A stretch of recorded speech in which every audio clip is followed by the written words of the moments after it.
കമനീയ കിശോരമുഗ്ധമൂർത്തേ കളവേണുക്കുണിതാതൃതാനിനേന്തോ മമ വാചി വിജൃംഭതാം മുരാരേർമധുരിം ന കണികാപി കാപി കാപി.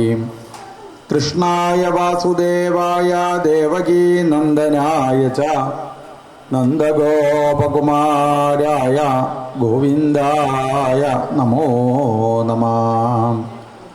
സർഗം വിസർഗം സ്ഥാനം പോഷണം ഊതി മന്വന്തരം ഈശാനുകഥ നിരോധം മുക്തി ആശ്രയം, ഇങ്ങനെ 10 ലക്ഷണമാണ് ഭാഗവതത്തിന് ഉള്ളത്. തൃതീയ സ്കന്ധം മുതൽ ലക്ഷണത്തോടു കൂടിയ ഭാഗവതം ആരംഭിക്കുന്നു. സർഗം എന്ന് പറഞ്ഞു കഴിഞ്ഞാൽ തന്നെ സൃഷ്ടി എന്ന അർത്ഥം. ഭഗവാൻ എങ്ങനെയാണ് ഇന്ന് ഈ കാണുന്നതായിരിക്കുന്ന ലോകത്തിനെ സൃഷ്ടിച്ചത്?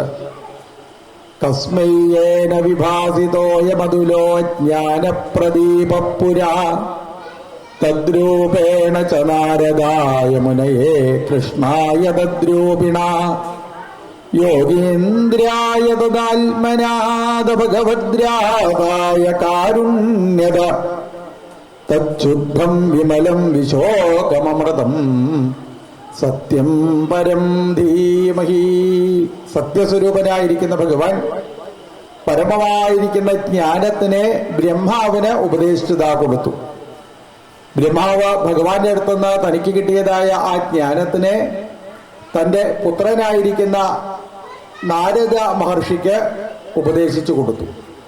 നാരദ മഹർഷിയോ തനിക്ക് കിട്ടിയതായ പരമമായിരിക്കുന്ന ജ്ഞാനം വേദവ്യാസ മഹർഷിയുടെ ദുഃഖം തീരാനായി ബദരികാശ്രമത്തിൽ എത്തിച്ചേർന്ന് ആ വേദവ്യാസ മഹർഷിക്ക് ആ ജ്ഞാനത്തിനെ ഉപദേശിച്ചു കൊടുത്തു.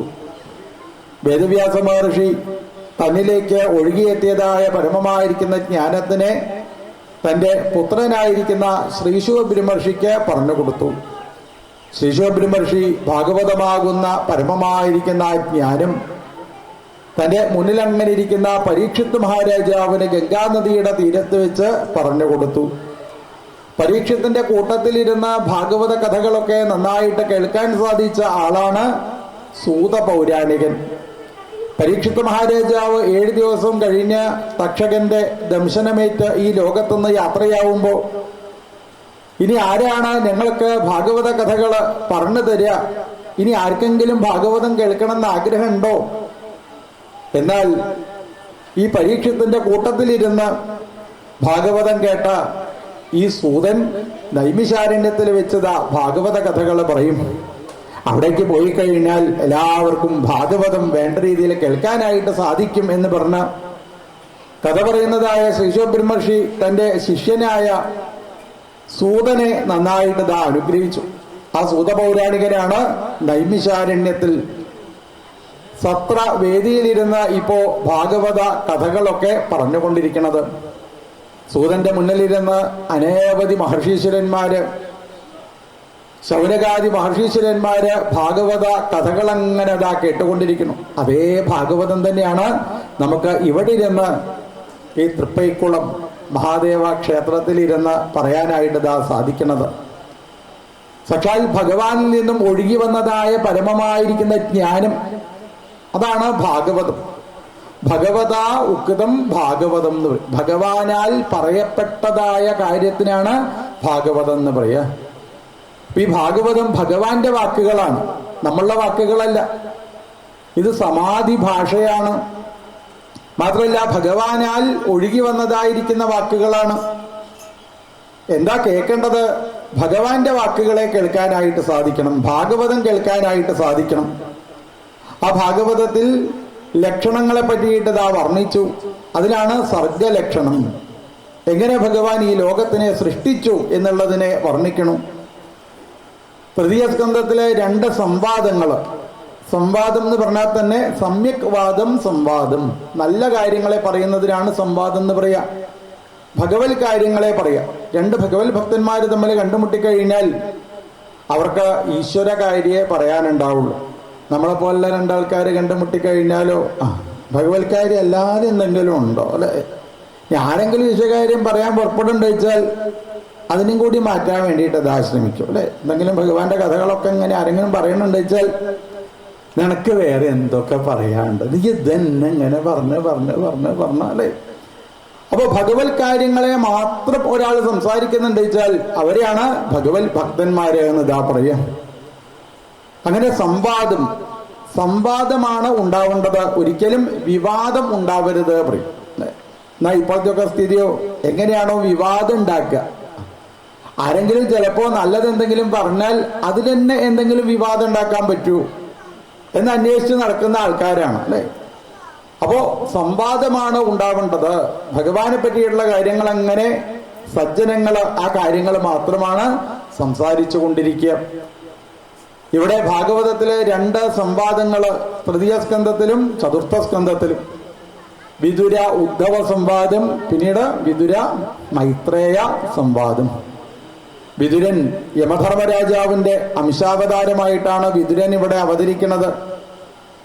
മാണ്ഡവ്യൻ എന്ന പേരായിട്ടൊരു മഹർഷി മരിച്ച് യമധർമ്മരാജാവിന്റെ അടുത്ത് എത്തിച്ചേർന്നപ്പോ ധർമ്മരാജാവിന്റെ ആ ആളുകള് മാണ്ഡവ്യനെ ശൂലത്തിന്റെ മുകളിൽ കയറ്റി അനവധി കാലം മഞ്ഞും മഴയൊക്കെ കൊള്ളിച്ച് പുറത്തിങ്ങനെ നിർത്തി. ധർമ്മരാജാവ് വന്നു നോക്കിയപ്പോ മാണ്ഡവ്യന ശൂലത്തില് കടക്കണത്. വേഗം ശൂലത്തിൽ നിന്ന് അദ്ദേഹത്തിനെ രക്ഷപ്പെടുത്താനായിട്ട് പറഞ്ഞു. മാണ്ഡവ്യൻ ചോദിച്ചു, ഞാൻ എന്ത് തെറ്റ് ചെയ്തിട്ടാ അങ്ങതാ എന്നെ ഈ ശൂലത്തില് കയറ്റിയത്? അപ്പൊ മാണ്ഡവ്യൻ ചെയ്ത പാപകർമ്മങ്ങളൊക്കെ എഴുതി വെച്ച ഒരു പുസ്തകം ഉണ്ടായിരുന്നു അത്ര. എല്ലാവർക്കും ഉണ്ട് ഒരു പുസ്തകം, പേടിക്കണ്ട. നമ്മൾ ഇവിടെ ഇരുന്ന് ചെയ്യുന്ന പാപകർമ്മങ്ങളൊക്കെ എഴുതി വെക്കാൻ വേണ്ടി ഒരു 200 പേജിന്റെ പുസ്തകം. ചില ആൾക്കാർക്ക് 4-5 പുസ്തകം വേണ്ടി വരും, അത്രയേ ഉള്ളൂ. അപ്പൊ ആ പുസ്തകം എടുത്തുകൊണ്ടിരാൻ പറഞ്ഞു അത്ര. അപ്പൊ ഇയാള് ചെയ്ത പാപം എന്താണ്, ഈ ശിക്ഷ അനുഭവിക്കാനുള്ള ഇയാള് ചെയ്ത പാപകർമ്മം എന്താണ് നോക്കിയ സമയത്ത് ഇദ്ദേഹം ചെറിയ കുട്ടിയായിരിക്കുമ്പോ മുട്ടൂത്തി നടക്കുന്ന പ്രായത്തില് ഈച്ചേനെ കണ്ട അപ്പ അടിച്ചു കൊല്ലും. എന്നിട്ട് ഈർക്കിലിന്റെ മോള് ഒരു മാല പോലെ കോർത്തിയിടൂത്രേ. ഇതാണ് ഈ മാണ്ഡവ്യൻ ചെയ്ത പാപം. പക്ഷെ മാണ്ഡവ്യൻ വിട്ടുകൊടുത്തില്ല. മാണ്ഡവ്യൻ ചോദിച്ചു, അങ്ങനെ പാപം ചെയ്തു പറഞ്ഞിട്ട് കാര്യമില്ല, ഏത് വയസ്സിലാ ഞാൻ ഈ പാപം ചെയ്തത്? LLB കഴിഞ്ഞ ആളാന്നാ തോന്നുന്നത്. ഏത് വയസ്സിലാ ചെയ്തത് ചോദിച്ചു. അപ്പൊ പറഞ്ഞു, 5 വയസ്സിനേക്കാൾ ചോടുള്ള സമയത്താണ് അങ്ങതായി പാപം ചെയ്തത്. മാണ്ഡവ്യൻ പറഞ്ഞു, ധർമ്മരാജാവേ, അങ്ങക്ക് ധർമ്മം വേണ്ട രീതിയിൽ അറിയില്ല. ഈ ചെറിയ കുട്ടികളൊക്കെ എന്തെങ്കിലും തെറ്റുകുറ്റങ്ങൾ ചെയ്തു കഴിഞ്ഞാൽ അതിന്റെ കാരണക്കാരാരാ? അതില്ലാതെയാക്കേണ്ടത് ആരാണ്? അച്ഛനമ്മമാരാണ് അല്ലേ. അച്ഛനമ്മമാരാണ്. താടിച്ചു ശിക്ഷിച്ചു വളർത്തിയിടണം. കുട്ടികളെ താടിച്ച് ശിക്ഷിച്ച് വളർത്തിയിടണം എന്ന് പറയും. ശിക്ഷിക്കേണ്ട സമയത്ത് ശിക്ഷിക്കണം, അവരെ ഉഴിഞ്ഞു കൊടുക്കേണ്ട സമയത്ത് ഉഴിഞ്ഞു കൊടുക്കണം, നല്ലത് പറഞ്ഞു കൊടുക്കേണ്ട സമയത്ത് നല്ലത് പറഞ്ഞു കൊടുക്കണം. തെറ്റെന്തെങ്കിലും കണ്ടു കഴിഞ്ഞാൽ അത് തിരുത്തേണ്ടതായിരിക്കുന്ന ഉത്തരവാദിത്വം രക്ഷാധികാരികളായ അച്ഛനമ്മമാർക്കാണ്, രക്ഷിതാക്കൾക്കാണ് ഇതാ ഉത്തരവാദിത്വം. അതുകൊണ്ട് അങ്ങ് ചെറിയ കുട്ടിയായിട്ട് ഇരിക്കുമ്പോ ഞാനത് ബുദ്ധി ഉറക്കാതിരിക്കുന്ന സമയത്ത് ചെയ്തതായ എന്തെങ്കിലും കാര്യം പറഞ്ഞ് എന്നെങ്ങനെ ശിക്ഷിക്ക്? അങ്ങക്ക് ധർമ്മം വേണ്ട ഇതിൽ അറിയില്ല, അങ്ങൊരു ദാസീപുത്രനാവട്ടെ എന്ന് പറഞ്ഞ് ശപിച്ചു. അങ്ങനെ മാണ്ഡവ്യന്റെ ശാപം കൊണ്ടാണ് ഈ ധർമ്മരാജാവ് ഇപ്പോ ഇവിടെ വിതുരനായിട്ടതാ ജനിച്ചത് അല്ലെ. അതൊക്കെ എല്ലാവർക്കും അറിയാം. മഹാഭാരതം, ഭീഷ്മപിതാമഹര്. ഇനി രാജ്യം ഭരിക്കാൻ ഇവിടെ പുരുഷന്മാരില്ലല്ലോ, പുരുഷസന്തതി ഇല്ലല്ലോ എന്ന് വിചാരിച്ച് 3 സഹോദരിമാര്. ആരൊക്കെ? അംബ, അംബിക, അംബാലിക. 3 സഹോദരിമാരെയും അടുത്തേക്ക് ഇതാ വിളിച്ചു വരുത്തി. ഇനി നിങ്ങളേ ഉള്ളൂ ഈ രാജ്യത്തില്, ഒരു പുരുഷ സന്താനം വേണം, കല്യാണം കഴിക്കില്ല എന്ന് പറഞ്ഞിങ്ങനെ നടന്നിട്ട് കാര്യമില്ല. കല്യാണപ്രായമായി കഴിഞ്ഞാൽ എന്ത് വേണം? വിവാഹം കഴിക്കണം. ഇവിടെ സന്തതി പരമ്പരകൾ ധാരാളമായിട്ട് ഇതാ ഉണ്ടാവണം. വിവാഹം കഴിക്കില്ല എന്ന് പറഞ്ഞ് നടന്നാൽ ഇപ്പോഴത്തെ കുട്ടികളൊക്കെ പ്രത്യേകത, കല്യാണം വേണ്ട അത് പറഞ്ഞു. കല്യാണം വേണ്ട പറയരുത്, വിവാഹം വേണം. വിവാഹം നടന്നില്ല വെച്ചാലോ സന്തതി പരമ്പരകൾ ഉണ്ടാവൂ. അതുകൊണ്ട് ഭീഷ്മര് 3 പെൺകുട്ടികളെയും അടുത്തേക്ക് ഇതാ വിളിച്ചു വരുത്തി പറഞ്ഞു, നിങ്ങളൊക്കെ വിവാഹതാ കഴിക്കണം എന്നതാ പറഞ്ഞു.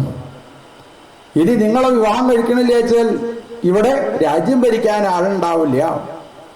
അതുകൊണ്ട് വേദവ്യാസ മഹർഷിയെ വിളിച്ചു വരുത്തിയത്രേ. വേദവ്യാസ മഹർഷിയുടെ അടുത്തേക്ക് പോവാനായിട്ട് പറഞ്ഞു 50 പേരായിരിക്കുന്ന സഹോദരിയെ. അപ്പൊ അമ്പ പറഞ്ഞു, എനിക്ക് ഒരാളായിട്ട് ഞങ്ങൾ ഇടയ്ക്ക് ഇങ്ങനെ വാട്സപ്പിൽ വർത്താനമൊക്കെ പറയാറുണ്ട്, ഇടയ്ക്ക് മെസ്സേജൊക്കെ അങ്ങോട്ടും ഇങ്ങോട്ടും ഒക്കെ അയക്കാറുണ്ട്. എനിക്ക് അയാളെ കല്യാണം കഴിക്കണം എന്നാണ് ആഗ്രഹം എന്ന് പറഞ്ഞു.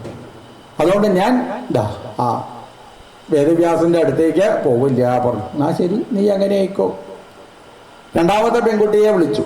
അംബിക, അംബാലിക രണ്ടുപേരെയും അടുത്തേക്ക് വിളിച്ചു വരുത്തി. വേദവ്യാസ മഹർഷി എന്ന് പറഞ്ഞാൽ അയാൾ സന്യാസിയാ, താടിയും മുടിയൊക്കെ നീട്ടി ഇങ്ങനെ നിൽക്കണം. അതും രാജകുമാരിമാരായി നല്ല സൗന്ദര്യമുള്ള സർവാഭരണ വിഭൂഷിതകളായി എന്നും ഇങ്ങനെ കൊട്ടാരത്തില് സന്തോഷത്തോടു കൂടിയിട്ട് നടക്കണം. ഞങ്ങൾ എങ്ങനെയാ ഒരു മഹർഷിയുടെ അടുത്തേക്ക് പോവുക അല്ലേ? അപ്പൊ ഒരു പെൺകുട്ടിക്ക് തന്നെ ഇയാളെ കാണാൻ തന്നെ വയ്യാന്ന് വിചാരിച്ച കൊണ്ട് എന്ത് ചെയ്തു? കണ്ണ് മുഴുവനും അടച്ചിട്ടാണ്, കണ്ണ് കെട്ടിയിട്ടാണ് ഒരു രാജകുമാരി എത്തിച്ചേർന്നത്. മറ്റൊരു സ്ത്രീയോ ശരീരം മുഴുവനും മറച്ചുകൊണ്ടാണ് എത്തിച്ചേർന്നത്. അങ്ങനെ കണ്ണടച്ച് വേദവ്യാസ മഹർഷിയുടെ അടുത്തേക്ക് എത്തിച്ചേർന്ന ആ പെൺകുട്ടിയില് ഉണ്ടായത് കണ്ണ് കാണാത്തതായിരിക്കുന്ന ഒരു പുത്രൻ, ശരീരം മുഴുവനും മറച്ച് എത്തിയതായിരിക്കുന്ന ആ സ്ത്രീയിലുണ്ടായത് അല്ലേ പാണ്ട് പിടിച്ചതായിരിക്കുന്ന ഒരു ഉണ്ണി. ഒന്നൊരു കുരുടൻ മറ്റൊരു പാണ്ഡൻ, നന്നായി വരുമോ ദുരിതം ചെയ്താൽ. അങ്ങനെ ധൃതരാഷ്ട്രരും പാണ്ഡുത ഉണ്ടായി. പിന്നീടാണ് ദാസിയെ അടുത്തേക്ക് വിളിച്ചു വരുത്തിയത്. ദാസിപുത്രനായി, വേദവ്യാസ മഹർഷിയുടെ പുത്രനായി ഇവിടെ ആ വിതുരനും, വിതുരൻ ധർമ്മരാജാവാണ്. വിതുരനായിട്ട് ദാസീപുത്രനായിട്ട് ഈ ഭൂമിയിൽ അവതരിച്ചത്. പിന്നീടാണ് വേദവ്യാസ മഹർഷിക്ക് നാലാമതൊരു ഉണ്ണിണ്ടായത്. ആ ഉണ്ണിയുടെ പേരാണ് എന്ത്? ആരാണ് വേദവ്യാസ മഹർഷിയുടെ പുത്രൻ? ഭാഗവത കഥകളൊക്കെ പറഞ്ഞു തരുന്ന ശ്രീശുക ബ്രഹ്മർഷി അല്ലേ? ഇങ്ങനെ 4 കുട്ടികളാണ് വേദവ്യാസ മഹർഷിക്ക് ഉള്ളത്. അതിൽ വിതുരനും ഉദ്ധവനും കൂടിയിട്ടുള്ള സംവാദമാണ് നമുക്ക് തൃതീയ സ്കന്ധത്തിൽ ആദ്യം തന്നെ കേൾക്കാനായിട്ട് സാധിക്കുക. ഉദ്ധവോ ബുദ്ധിസത്തമാം. വൃഷ്ണികുലത്തില് നല്ല പ്രാധാന്യം അർഹിക്കുന്നതായ ഒരാളാണ് ആ ഉദ്ധവൻ. വൃഷ്ണികുലത്തിലുണ്ടായ ആളാണ്. ആ വൃഷ്ണികുലത്തിലെ ഉദ്ധവൻ ചെറിയ കുട്ടിയായിരിക്കുന്ന സമയത്തിന് യപ്പഞ്ചഹായനോ മാത്ര പ്രാതരാശായ യാചിതം തന്നൈച്ഛന്റെ ജയൻ യസ്യ സപര്യാം ബാലലീലയാ. ചെറിയ കുട്ടിയായിരിക്കുന്ന സമയത്ത് തന്നെ കുട്ടികളെ പന്തും പമ്പരും ഒക്കെ എടുത്ത് കളിക്കുന്ന പ്രായത്തില് ഈ ഉദ്ധവൻ ഭഗവാന് വേണ്ടി ഒരു അമ്പലം ഉണ്ടാക്കാൻ വേണ്ടി ശ്രമിക്കണം. ആ അമ്പലത്തിലെ കൃഷ്ണനാണെന്ന് പറഞ്ഞൊരു കല്ലൊക്കെ കൊണ്ടുപോയി വെച്ച് വിഗ്രഹമാണെന്നൊക്കെ പറഞ്ഞ് ആ ഭഗവാനെ വീണത് നമസ്കരിക്കണം. മുന്നിലിരുന്ന് ഭഗവാന്റെ തിരുനാമം ജപിക്കാനായിട്ട് പുറപ്പെടുന്നു. ഇങ്ങനെ ഓരോരോ പ്രായത്തിലും എങ്ങനെയൊക്കെ കൃഷ്ണനെ പറ്റിയിട്ട് അറിയാൻ സാധിക്കുമോ എന്ന് വിചാരിച്ച് ആ കൃഷ്ണനെ പറ്റി നന്നായിട്ട് പഠിച്ച് ഉദ്ധവൻ പഠിച്ചതായിരിക്കുന്ന ഭാഗം ഇതിലയാള് ഡോക്ടറേറ്റ് എടുത്തത് ചോദിച്ചാൽ രാഷ്ട്രമീമാംസയിലാണ് ഉദ്ധവൻ ഡോക്ടറേറ്റ് എടുത്തത്. അത്ര രാഷ്ട്രമീമാംസ എന്ന് പറഞ്ഞാൽ എന്താ അർത്ഥം? രാഷ്ട്രീയം നന്നായിട്ട് പഠിച്ച ആളാണ് ഉദ്ധവൻ.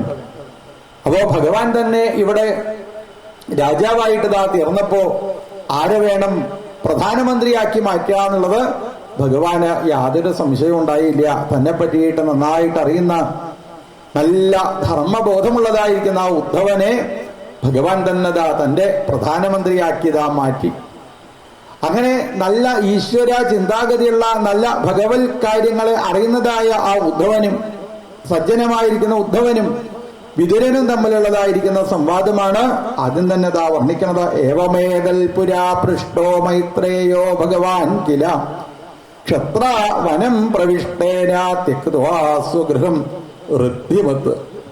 ഈ വിതുര മഹാശയൻ എപ്രകാരമാണോ ധൃതരാഷ്ട്രരുടെ കൊട്ടാരം, എപ്രകാരമാണോ പാണ്ഡുവിന്റെ കൊട്ടാരം, അത്രയധികം ഐശ്വര്യവത്തായിരിക്കുന്ന കൊട്ടാരമാണ് വിതുരനോ ഉള്ളത്. വിതുരന്റെ ആ കൊട്ടാരത്തിലേക്ക് ഇടയ്ക്കിടയ്ക്ക് ഇങ്ങനെ ഭഗവാൻ കയറി വരും. അങ്ങനെ ഭഗവാൻ തന്നെ കയറി വന്നതായിരിക്കുന്ന കൊട്ടാരത്തിനെ എന്തുകൊണ്ടാണ് തെക്കുതുവാ സ്വഗൃഹം ഋദ്ധിമത്ത്, ആ കൊട്ടാരത്തിനെ ഉപേക്ഷിച്ചുകൊണ്ട് വിതുരൻ കാട്ടിലേക്ക് തീർത്ഥയാത്രയ്ക്കായിട്ട് പോയത് അല്ലെ? ഒരു കൊട്ടാരം, ഒരു വീടെപ്പോഴാ ഐശ്വര്യമായിട്ട് മാറുക? വീടുണ്ടാക്കി കഴിഞ്ഞാൽ അത് കല്ലും മണ്ണും സിമെന്റും ഒക്കെ തന്നെ. ആ വീട് ഐശ്വര്യമായിട്ട് മാറുന്നിച്ചാൽ ആ വീട്ടില് ചില നല്ല കാര്യങ്ങൾ ചെയ്യണം എന്ന് പറയും. അപ്പോഴേ വീട് ഐശ്വര്യമായിട്ട് മാറുള്ളൂ. ഏതൊരു ഗൃഹത്തിലാണോ 2 നേരം നിർബന്ധമായിട്ടും വിളക്ക് കത്തിച്ച് വെക്കണത്, അപ്പോൾ വീട്ടിൽ എന്തുണ്ടാവും? നല്ല ഐശ്വര്യത ഉണ്ടാവും അല്ലേ?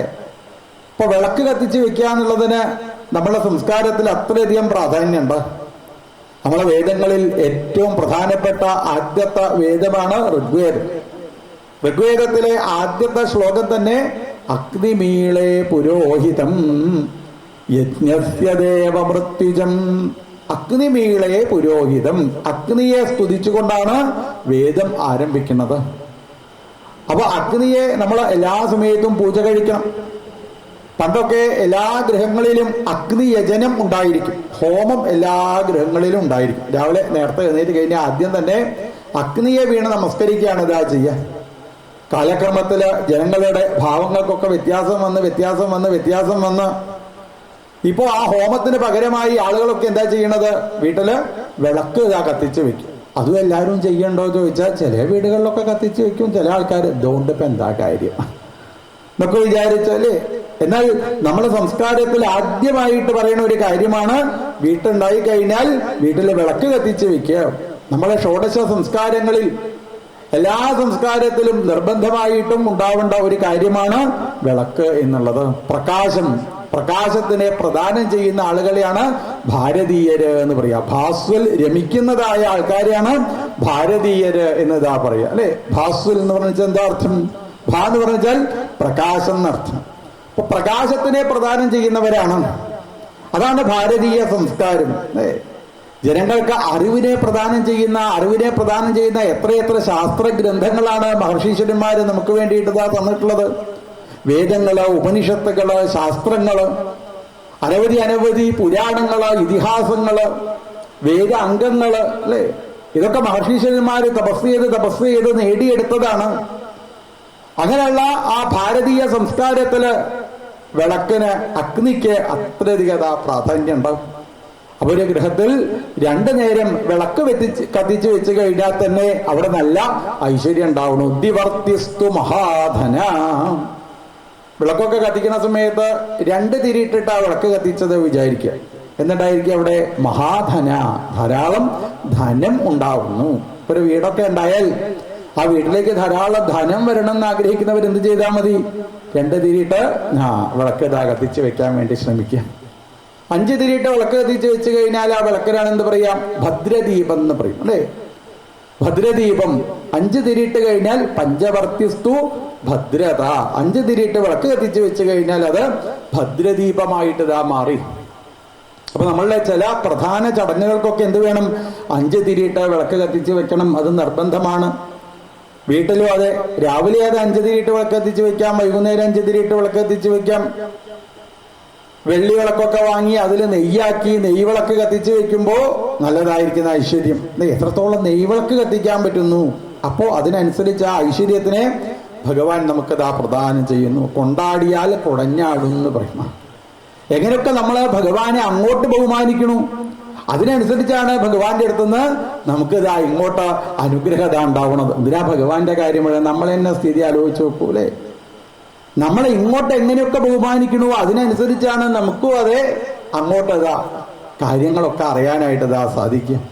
അപ്പൊ നമ്മൾ എങ്ങനെയാണോ ഈ ലോകത്ത് താമസിക്കുന്നത് അതേപോലെ തന്നെയാണ് ഭഗവാൻ. യേ യഥാ മാം പ്രപദ്യന്തേ താം തഥൈവ ഭജാമ്യഹം താം തഥൈവ. ഇങ്ങോട്ട് എങ്ങനെയാണോ അതേപോലെയാണ് ഭഗവാന്റെ അടുത്തുനിന്ന് നമുക്ക് ആ അനുഗ്രഹത ജീവിതത്തിൽ ഉണ്ടാവുന്നത്. അതുകൊണ്ട് എന്ത് വേണം? വീടുണ്ടാക്കി കഴിഞ്ഞാൽ വീട്ടില് ഐശ്വര്യം വേണമെന്ന് വിചാരിക്കുന്ന ആൾക്കാര് വീട്ടിൽ എന്ത് ചെയ്താൽ മതി? വിളക്ക് കത്തിച്ച് വെക്കുക. 2 നേരം നിർബന്ധമായിട്ടും വിളക്ക് കത്തിച്ച് വെക്കണം. അപ്പൊ ആ വീട്ടില് ഐശ്വര്യം ഉണ്ടാവണം. പിന്നെ വീട്ടിൽ ഐശ്വര്യം ഉണ്ടാവാൻ ഭഗവതിയെ പൂജ കഴിക്കുക. ഭഗവതി സേവ ഏത് വീട്ടിൽ വെച്ചാണോ നടത്തുന്നത് 3 നേരം ഭഗവതിക്ക് പത്മക്കെട്ട് ത്രികാല പൂജയായിട്ട് നടത്തുക. ലളിതാ സഹസ്രനാമൊക്കെ വീട്ടിലിരുന്ന് പാരായണം ചെയ്യുക.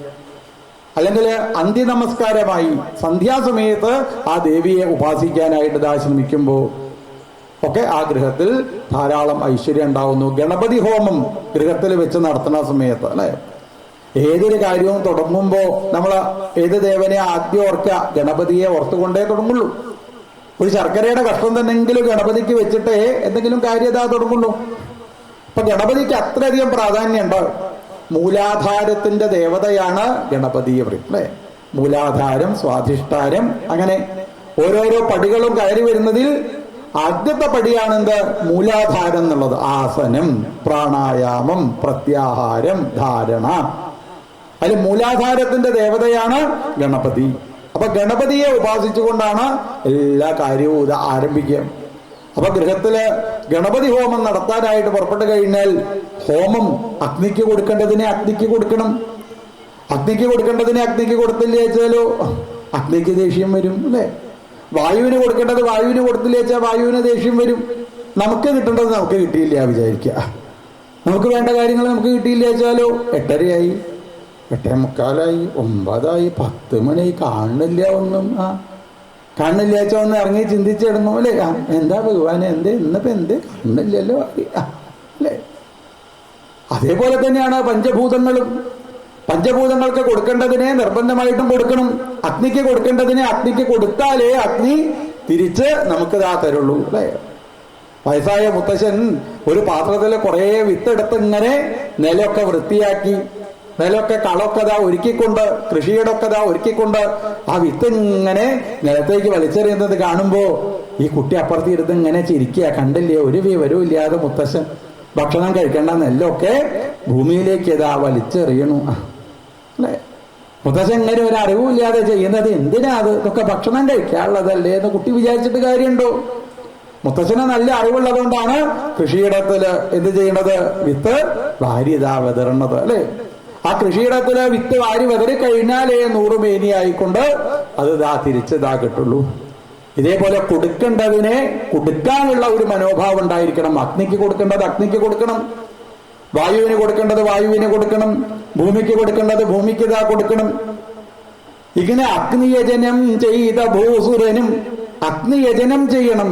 ഭൂസുരനാണോ ഈ ലോകത്ത് നല്ല അറിവുണ്ടാവണോ എന്ന് ചെയ്താൽ മതി. എല്ലാ ദിവസവും വീട്ടില് ഹോമം നടത്തുക, ഗണപതി ഹോമം നടത്തുക, ഭഗവതി സേവ നടത്തുക. ഇങ്ങനെയുള്ള യജ്ഞങ്ങൾ അനുഷ്ഠിക്കണ സമയത്ത് യാഗാദി കർമ്മങ്ങളൊക്കെ പൂജാദി കാര്യങ്ങൾ വീട്ടിൽ വെച്ച് നടത്താനായിട്ട് പുറപ്പെടുമ്പോഴാണ് ആ ഗൃഹത്തിൽ ഐശ്വര്യത ഉണ്ടാവുന്നത്. പിന്നെ ഐശ്വര്യം ഉണ്ടാവുന്ന വെച്ചാലോ ഭക്തന്മാരായിരിക്കുന്ന ആളുകളെ, സജ്ജനങ്ങളായിരിക്കുന്ന ആളുകളെ, എപ്പോഴും ഈശ്വരനെ തന്നെ ഉപാസിക്കുന്ന, വേറൊരു ചിന്തയില്ലാതെ രാവിലെ ആയി എഴുന്നേറ്റ് കുളി കഴിഞ്ഞാൽ പിന്നെ അവിടെ അങ്ങനെ ഇരുന്ന് ഭഗവാന്റെ നാമം ജപിച്ച് നാമം ജപിച്ച് നാമം ജപിച്ച് നാമം ജപിച്ച് നാമം ജപിച്ച് എന്താ പരിപാടി? പഠന്തോ നാമാനി പ്രമദഭര സിന്ധോ നിപതിതാ സ്മരന്തോ രൂപം ദേവരജ കഥയന്തോ ഗുണകഥ ചരന്തോ യേ ലോകാ. ചരന്തോ ഈ ലോകത്ത് ഇങ്ങനെ ഭഗവാനെ പറ്റി ചിന്തിച്ച് ചിന്തിച്ച് ചിന്തിച്ച് ഭഗവാന്റെ തിരുനാമം ജപിച്ച് തിരുനാമം ജപിച്ച് നാമം ജപിച്ച് നാമം ജപിച്ച് നാമം ജപിച്ച് എവിടെയെങ്കിലും ഭഗവാന്റെ കഥകളുണ്ടോ അവിടെ വന്നിരുന്ന് സ്മരന്തോ രൂപം തേ. ഇടയ്ക്കിടയ്ക്ക് കണ്ണങ്ങനെ അടച്ച് അതിമനോഹര സ്വരൂപത്തിലുള്ള ഭഗവാനെ മനസ്സിലേക്ക് നന്നായി ധ്യാനിച്ച് ചന്ദ്രകിരണങ്ങൾ പൊഴിക്കുന്ന തിരുനഖങ്ങളോടുകൂടി പാദങ്ങളിൽ സ്വർണത്തിന്റെ പാദസരം ധരിച്ച് പീതാംബരപ്പെട്ട ഞൊറിഞ്ഞുടത്ത് അരയിൽ വലിയതായ സ്വർണ്ണാഭരണം ചാർത്തി വനമാലയണിഞ്ഞ് രത്നമാലകൾ അണിഞ്ഞ് സ്വർണ്ണമാലകൾ അണിഞ്ഞ് മുത്തുമാലകൾ അണിഞ്ഞ് തുളസിമാലകൾ അണിഞ്ഞ് കഴുത്തിലെ കൗസ്തുഭ രത്നം ചാർത്തി 4 തൃക്കൈകളിൽ ശംഖ് ചക്രം ഗജ താമരപ്പൂവ് ഇവ ധരിച്ചുകൊണ്ട് അതിമനോഹരമായി പുഞ്ചിരിച്ച് ഉയർന്ന നാസികയോടുകൂടി വാലിട്ട് തൃക്കണ്ണ് എഴുതി ഗോപിക്കുറി ചാർത്തി കാതിൽ മകരകുണ്ടലങ്ങൾ അണിഞ്ഞ സ്വർണത്തിന്റെ കിരീടം ചാർത്തി മയിൽപ്പീലി അണിഞ്ഞ ഭഗവാന്റെ അതിമനോഹരമായിരിക്കുന്ന സ്വരൂപത്തിനെ സ്മരന്തോ രൂപം ദേവരജ കഥയന്തോ ഗുണകഥ. കുറച്ച് ആളുകളെ മുന്നിൽ ശ്രദ്ധയോടുകൂടിയിട്ട് ഇരിക്കുന്നുണ്ട് എന്ന് കണ്ടാൽ അവരുടെ ആ ശ്രദ്ധ കാണുന്നതിനനുസരിച്ച് ഭഗവാന്റെ കഥകൾ അങ്ങനെ പറഞ്ഞു കൊടുക്കാൻ സാധിക്കുന്ന സജ്ജനങ്ങളായിരിക്കുന്ന ആളുകളെ അവർക്ക് വേറൊരു ചിന്തയില്ലാതെ എപ്പോഴും ഈശ്വരനെ മാത്രം ചിന്തിച്ച് ഭഗവാനെ മാത്രം ചിന്തിച്ച് ചിന്തിച്ച് ചിന്തിച്ച് നടക്കുന്നതായ സജ്ജനങ്ങളായിരിക്കുന്ന ആളുകള് അവരെ തന്റെ ഗൃഹത്തിലേക്ക് കൂട്ടിക്കൊണ്ടുവരാൻ സാധിക്കുന്നുണ്ടോ? അങ്ങനെയുള്ളവരുടെ ആ പാദസ്പർശം ഏതൊരു ഗൃഹത്തിലാണോ എത്തിച്ചേരുന്നത് ആ ഗൃഹത്തില് നല്ല ഐശ്വര്യത ഉണ്ടാവണമെന്ന് പറയും അല്ലേ. അപ്പൊ ആരാ സജ്ജനെന്നൊന്നും ഇപ്പൊ ചിലപ്പോ ഓരോരോ ആൾക്കാരെ കണ്ടു കഴിഞ്ഞാൽ അവര് സജ്ജനാന്ന് വിചാരിക്കലേ ഉണ്ടാവുള്ളൂ. അവർ വീട്ടിലേക്ക് വിളിച്ചുകൊണ്ടുവന്നാലേ അവർ ചിലപ്പോൾ അപകടമാവുക. അപ്പൊ നമുക്ക് അറിയില്ല ആരാ സജ്ജനം എന്നുള്ളത് അല്ലേ. അപ്പൊ എന്ത് ചെയ്യാ, നമ്മൾ തന്നെ സജ്ജനാവാൻ വേണ്ടിയിട്ട് ഇതാ ശ്രമിക്കുക. ഇന്നത്തെ കാലം അങ്ങനെയാ. അതുകൊണ്ട് ഓരോ ആൾക്കാരുടെ രൂപവും ഭാവവും കണ്ട് സംസാരമൊന്നും കണ്ട് അവര് കേമാരാന്ന് വിചാരിക്കാന്നല്ലാതെ ചിലപ്പോ അപകടവും. അതുകൊണ്ട് എന്ത് ചെയ്യാ, നമ്മൾ തന്നെ അവിടെ ഇരുന്ന ഭഗവാന്റെ തിരുനാമം അങ്ങനെ അതാ ജപിക്കുക. ലളിതാ സഹസ്രനാമം ജപിക്കാം, നാരായണീയം ചൊല്ലാം അല്ലെ, ജ്ഞാനപാന ചൊല്ലാം, ഹരിനാമ കീർത്തനതാ ചൊല്ലാം. നാരായണായ ഹരി നാരായണായ ഹരി നാരായണായ ഹരി നാരായണായ ഹരി. ഇങ്ങനെ നാരായണ നാരായണ നാരായണ എന്നുള്ള നാമം ജപിക്കാനായിട്ട് പുറപ്പെടുമ്പം തന്നെ അവിടെ അതാ ഒരാള് വന്നിരിക്കണു എന്ന് പറയും. ഭഗവാന്റെ തിരുനാമം ജപിക്കാനായിട്ട് പുറപ്പെടുമ്പോ ആരാ അവിടെ വന്നിരിക്കുക, ഭഗവാന്റെ ഭാര്യ നേരെ മുന്നിൽ വന്നിരിക്കും എന്ന് പറയും. ആരാ, മഹാവിഷ്ണുവിന്റെ ഭാര്യ, ലക്ഷ്മി ഭഗവതി അല്ലെ. എല്ലാവർക്കും എന്താ ആഗ്രഹം, വീട്ടിൽ ആര് വരണമെന്ന അല്ലെ. ചേട്ടാ ഭഗവതി വരണമെന്നാണോ, അനുജത്തി ഭഗവതി. ചേട്ടാ ഭഗവതി വേണ്ട കേട്ടോ, ചേട്ടാ ഭഗവതി വരണ്ട അല്ലെ. അതാണ് ഭഗവതി. ലക്ഷ്മി ഭഗവതി എന്റെ ഗൃഹത്തിൽ ഇതാ ഉണ്ടാവണേ. ലക്ഷ്മി ഭഗവതി ഗൃഹത്തിൽ ഉണ്ടാവണെച്ചാൽ എന്ത് ചെയ്താൽ മതി, ഭഗവാന്റെ തിരുനാമം. ധ്യാന ഗുണാനുകീർത്തന രസാസക്താഹി ഭക്താജനാഹ തേഷേഷാവസതി സ്ഥിരൈവ ദൈതപ്രസ്താവദത്താദരാം. ലക്ഷ്മി ഭഗവതി എങ്ങനെയുള്ള ആളാണ്, ദൈതപ്രസ്താവ ദത്താദരയാണ്. തന്റെ ഭർത്താവിന്റെ ഗുണഗണങ്ങൾ ആരാണോ പറയണത് അവിടെ ഇരിക്കാനാണ് ലക്ഷ്മി ഭഗവതിക്ക് ഇഷ്ടം അല്ലെ. നല്ല സ്നേഹമുള്ള ഭാര്യ ഭർത്താക്കന്മാരാണിച്ചാൽ ഈ ഭർത്താവിനെ പറ്റിയിട്ട് ആരെങ്കിലും നല്ല കാര്യങ്ങൾ അങ്ങനെ പറയണ്ടെച്ചാൽ ഭർത്താവിനോട് നല്ല സ്നേഹമുള്ള ഭാര്യ എന്ത് പറയും, പറയുന്ന ആളോട് കുറച്ചുകൂടിയും പറയൂട്ടോ കേൾക്കാൻ രസമുണ്ട്, കുറച്ചുകൂടിയും പറയൂട്ടോ കേൾക്കാൻ രസമുണ്ട് എന്ന് ഭാര്യ ഇതാ പറയൂ അല്ലെ. ഭർത്താവിനെ പറ്റിയിട്ട്, തന്റെ ഭർത്താവിനെ പറ്റിയിട്ട് നല്ലത് ഇങ്ങനെ പറയുന്ന ആൾക്കാരുടെ അടുത്തങ്ങനെ നിന്ന് കുറച്ചുകൂടിയും പറയൂട്ടോ കുറച്ചുകൂടിയും പറയൂട്ടോ. ആര്, സ്നേഹമുള്ള ഭാര്യയാണിച്ചാൽ.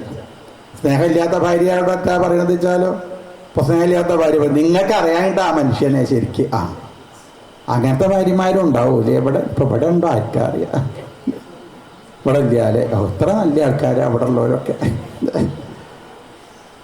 അപ്പൊ ലക്ഷ്മി ഭഗവതിക്ക് എവിടെ ഇരിക്കാനാ ഏറ്റവും ഇഷ്ടം, തന്റെ ഭർത്താവായിരിക്കുന്ന ഭഗവാന്റെ അപദാനങ്ങളെ. സഹസ്രനാമം ആരാണോ ജപിക്കുന്നത്, ഭാഗവതാരാണോ പാരായണം ചെയ്യണത്, നാരായണീ ആരാണോ പാരായണം ചെയ്യണത്, ലളിതാ സഹസ്രനാമം ആർക്കാണോ ജപിക്കാൻ സാധിക്കുന്നത്, ഭഗവത്പരമായിരിക്കുന്ന കാര്യങ്ങൾ ആരാണോ ചെയ്യണത് എന്ന് നോക്കി അവിടെ വന്നിരിക്കുന്നയാളാണ് ആര്, ലക്ഷ്മി ഭഗവതി. അപ്പൊ ഐശ്വര്യം ഉണ്ടാവണോ, മഹാവിഷ്ണുവിന്റെ കീർത്തനങ്ങളെ, ഭഗവാന്റെ തിരുനാമങ്ങളെ എങ്ങനെ വീട്ടിലിരുന്ന് ഇങ്ങനെ സദാസമയം ജപിക്കാൻ വേണ്ടിയിട്ട് ഇതാ ശ്രമിക്കുക. 1 മണിക്കൂർ നാമം ജപിക്കുക, 2 മണിക്കൂർ നാമം ജപിക്കുക, 6 മണിക്കൂർ നാമം ജപിക്കുക, 12 മണിക്കൂർ നേരം വേറെ ഒരു പരിപാടി ഇല്ലാതെ ഹരേ രാമ രാമ രാമ ഹരേ ഹരേ, ഹരേ കൃഷ്ണ കൃഷ്ണ കൃഷ്ണ ഹരേ ഹരേ അല്ലേ.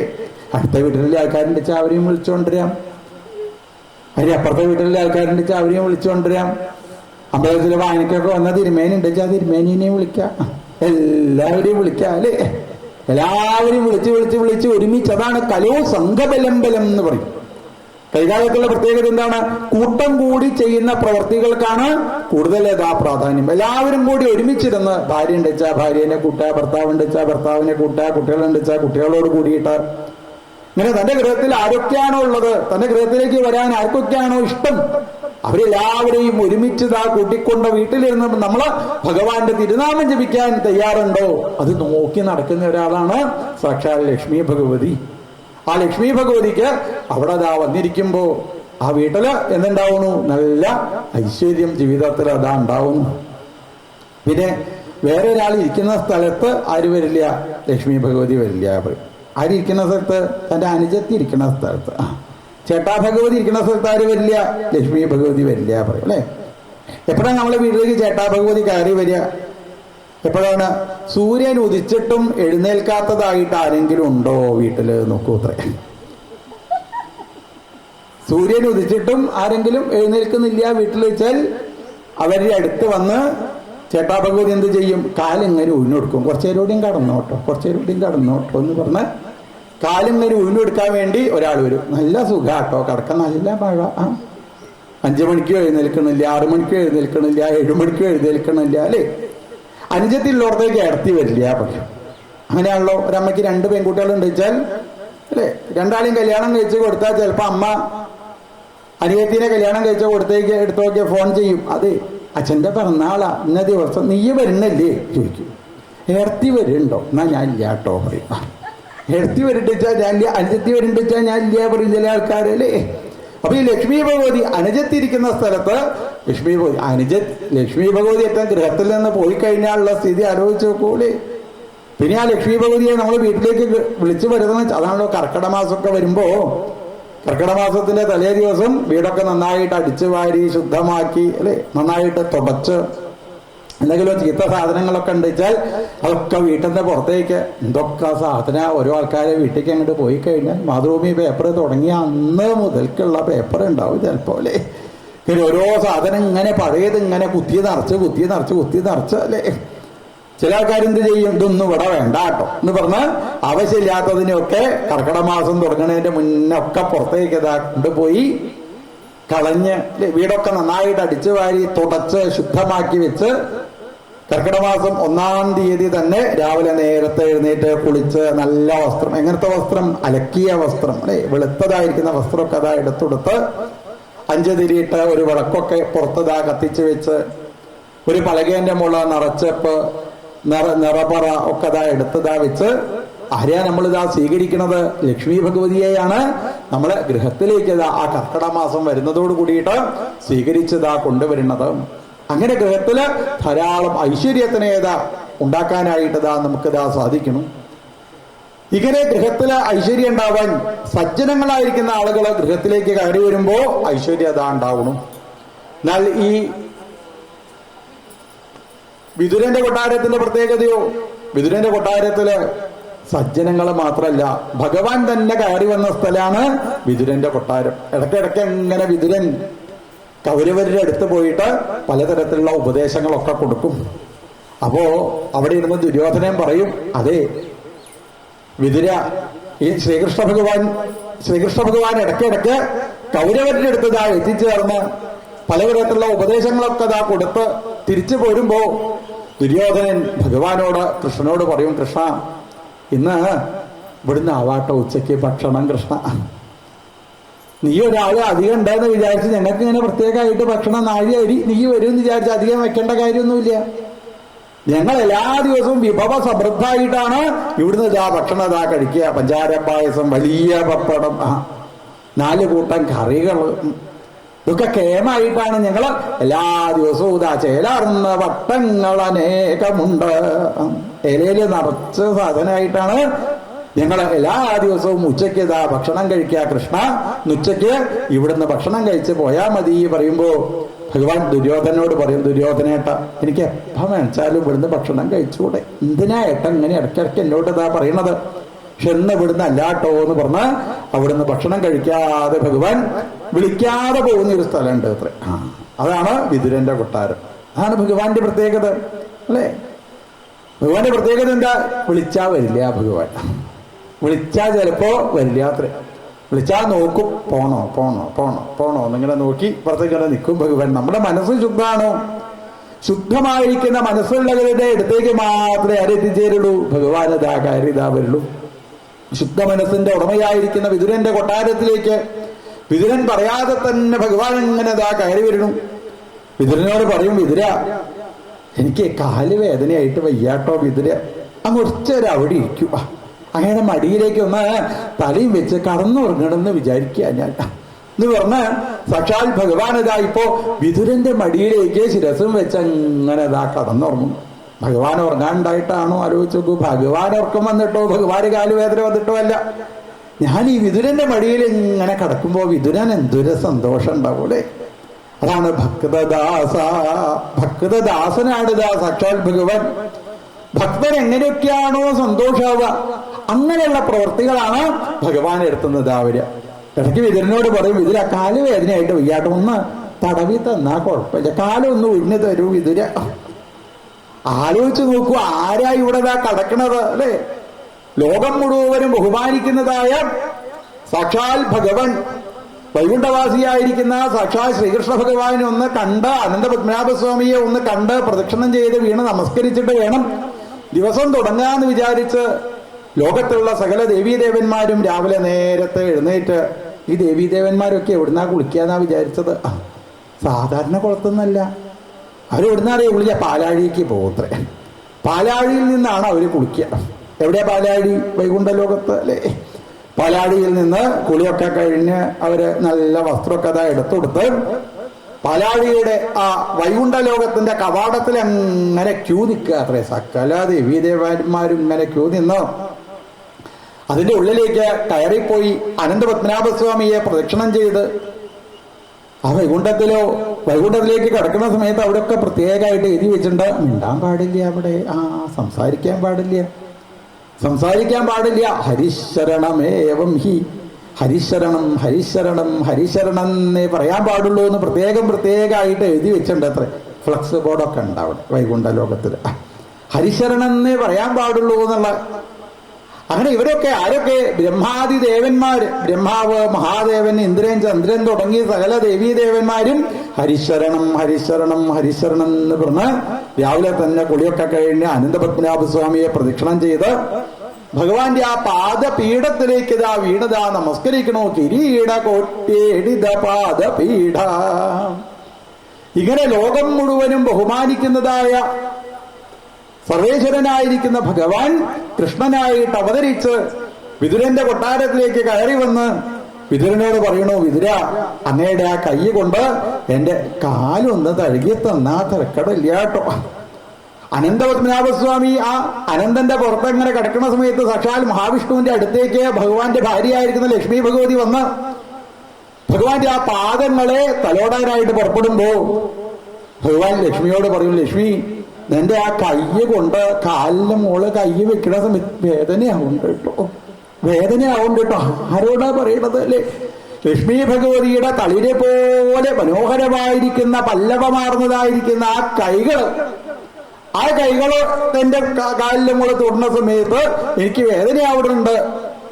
അപ്പൊ ലക്ഷ്മി ഭഗവതി ചോദിച്ചു, എന്താ ഭഗവാനെ അങ്ങ് പറയണത്? ഒരു ഭാര്യയുടെ ചുമതല എന്താ?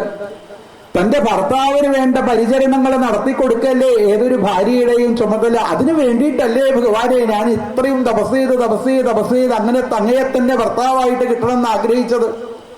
എന്നിട്ട് എന്റെ കൈകളെ കൊണ്ട് അങ്ങയുടെ പാദം ഒന്ന് തൊടാൻ പുറപ്പെടുമ്പോ അങ്ങ് ഇങ്ങനെ പറഞ്ഞാലോ, പിന്നെ ഞാൻ എന്താ ചെയ്യാ ചോദിച്ചു അത്രേ. നിനക്ക് അത്ര ആഗ്രഹം അയച്ചാൽ നീ ഒരു കാര്യം ചെയ്തോ. ഈ കഥകളിക്കാരൊക്കെ കാണിക്കണത് കണ്ടല്ലേ, കൈ കുറച്ച് മുകളിൽ വെച്ച് ഇങ്ങനെ, അതേപോലെ എന്റെ ആ പാദത്തിന്റെ കുറച്ച് മുകളിലെ കൈ ഇങ്ങനെ വെച്ച് ഇപ്പോ ലക്ഷ്മി ഭഗവതി ഭഗവാന്റെ പാദത്തിനെ തഴുകണമെന്ന് ആഗ്രഹിക്കുമ്പോ കരപല്ലവരോജിഷായൽ സംലാളിതം, ലക്ഷ്മി ഭഗവതിയുടെ കയ്യിൽ നിന്നും വരുന്ന ശോഭ കൊണ്ട് മാത്രമേ ഭഗവാന്റെ പാദങ്ങളെ തഴുകതാ പതിവുള്ളൂ. അത്രയും മൃദുലമായിരിക്കുന്ന പാദങ്ങളെയാണിതാ ഇപ്പോ ആലോചിച്ചു നോക്കൂ. ഭഗവാൻ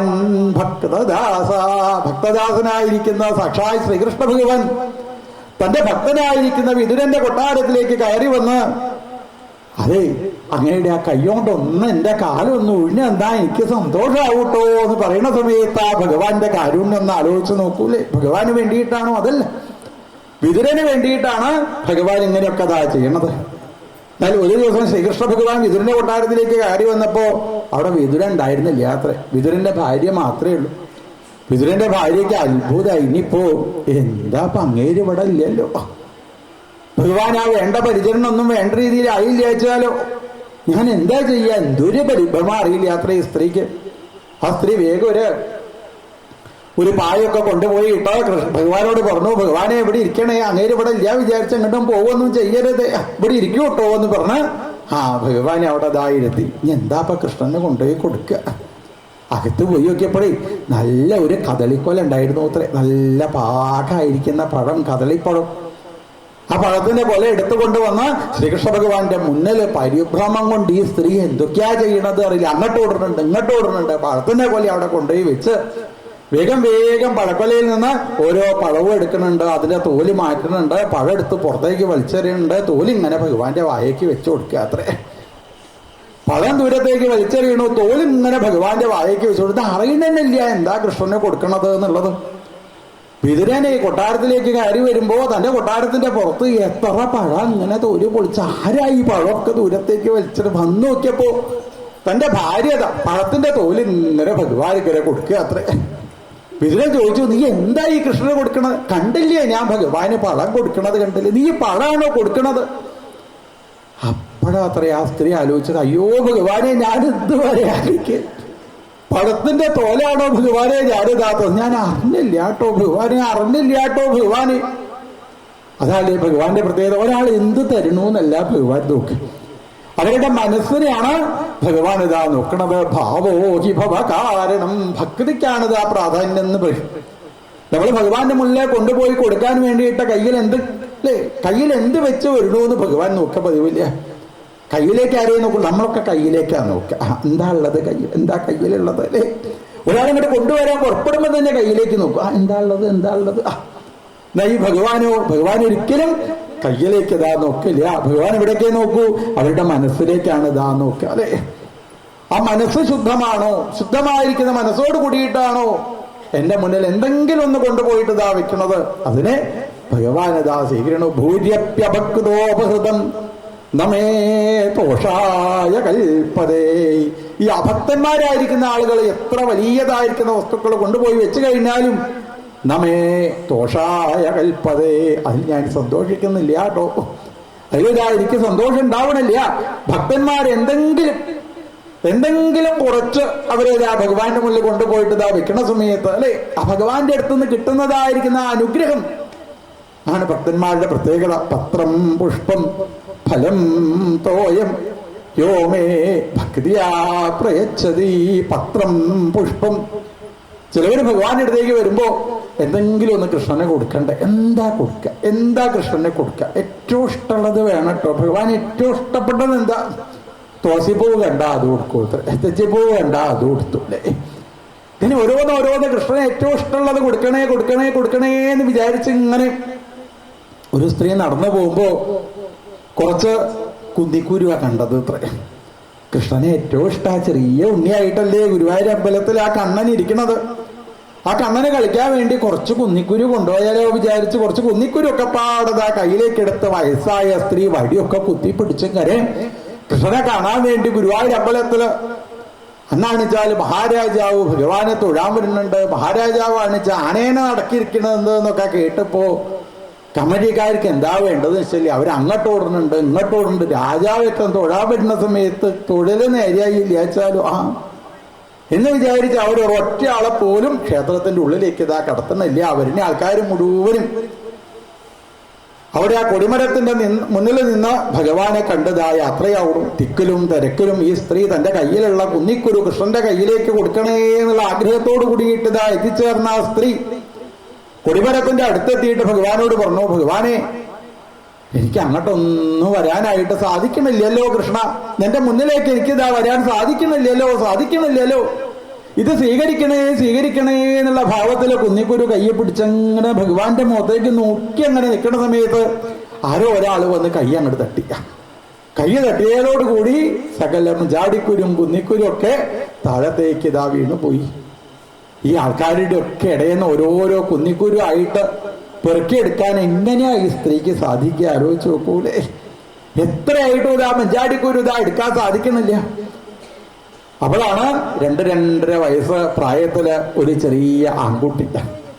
ആൺകുട്ടിയോ കാലിന്റെ മുകളിൽ സ്വർണത്തിന്റെ പാദസരമൊക്കെ ഇതാ അണിഞ്ഞ് പട്ടുകോണകൊക്കെ ഇതാ ഉടുത്ത് അരയില് ചെറിയ സ്വർണ്ണാഭരണമൊക്കെ അണിഞ്ഞ് കയ്യില് ചെറിയ സ്വർണ്ണാഭരണമൊക്കെ അണിഞ്ഞ് കഴുത്തില് ചെറിയ സ്വർണ്ണാഭരണം അണിഞ്ഞ് കാതൊക്കെ നന്നായിട്ടിതാ അലങ്കരിച്ച് ചെറിയ സ്വർണ്ണാഭരണം കാതിലിതാ അണിഞ്ഞുകൊണ്ട് പട്ടുകോണ കൊടുത്ത് വാലിട്ട തിക്കണ്ട എഴുതി ഗോപിക്കൊടിയൊക്കെ ചാർത്തി തലമുടിയൊക്കെ മുകളിലേക്ക് വെച്ച് കെട്ടി മയിൽപ്പീലി അണിഞ്ഞ ഒരു ചെറിയ ഉണ്ണി വന്ന് അമ്മയുടെ ഇടത്തെ കയ്യെ പിടിച്ച് അമ്മയോട് ചോദിച്ചു, അമ്മേ മഞ്ചാടിക്കുരു എടുത്തുതരാനേ ഞാൻ സഹായിക്കണോ അമ്മേ?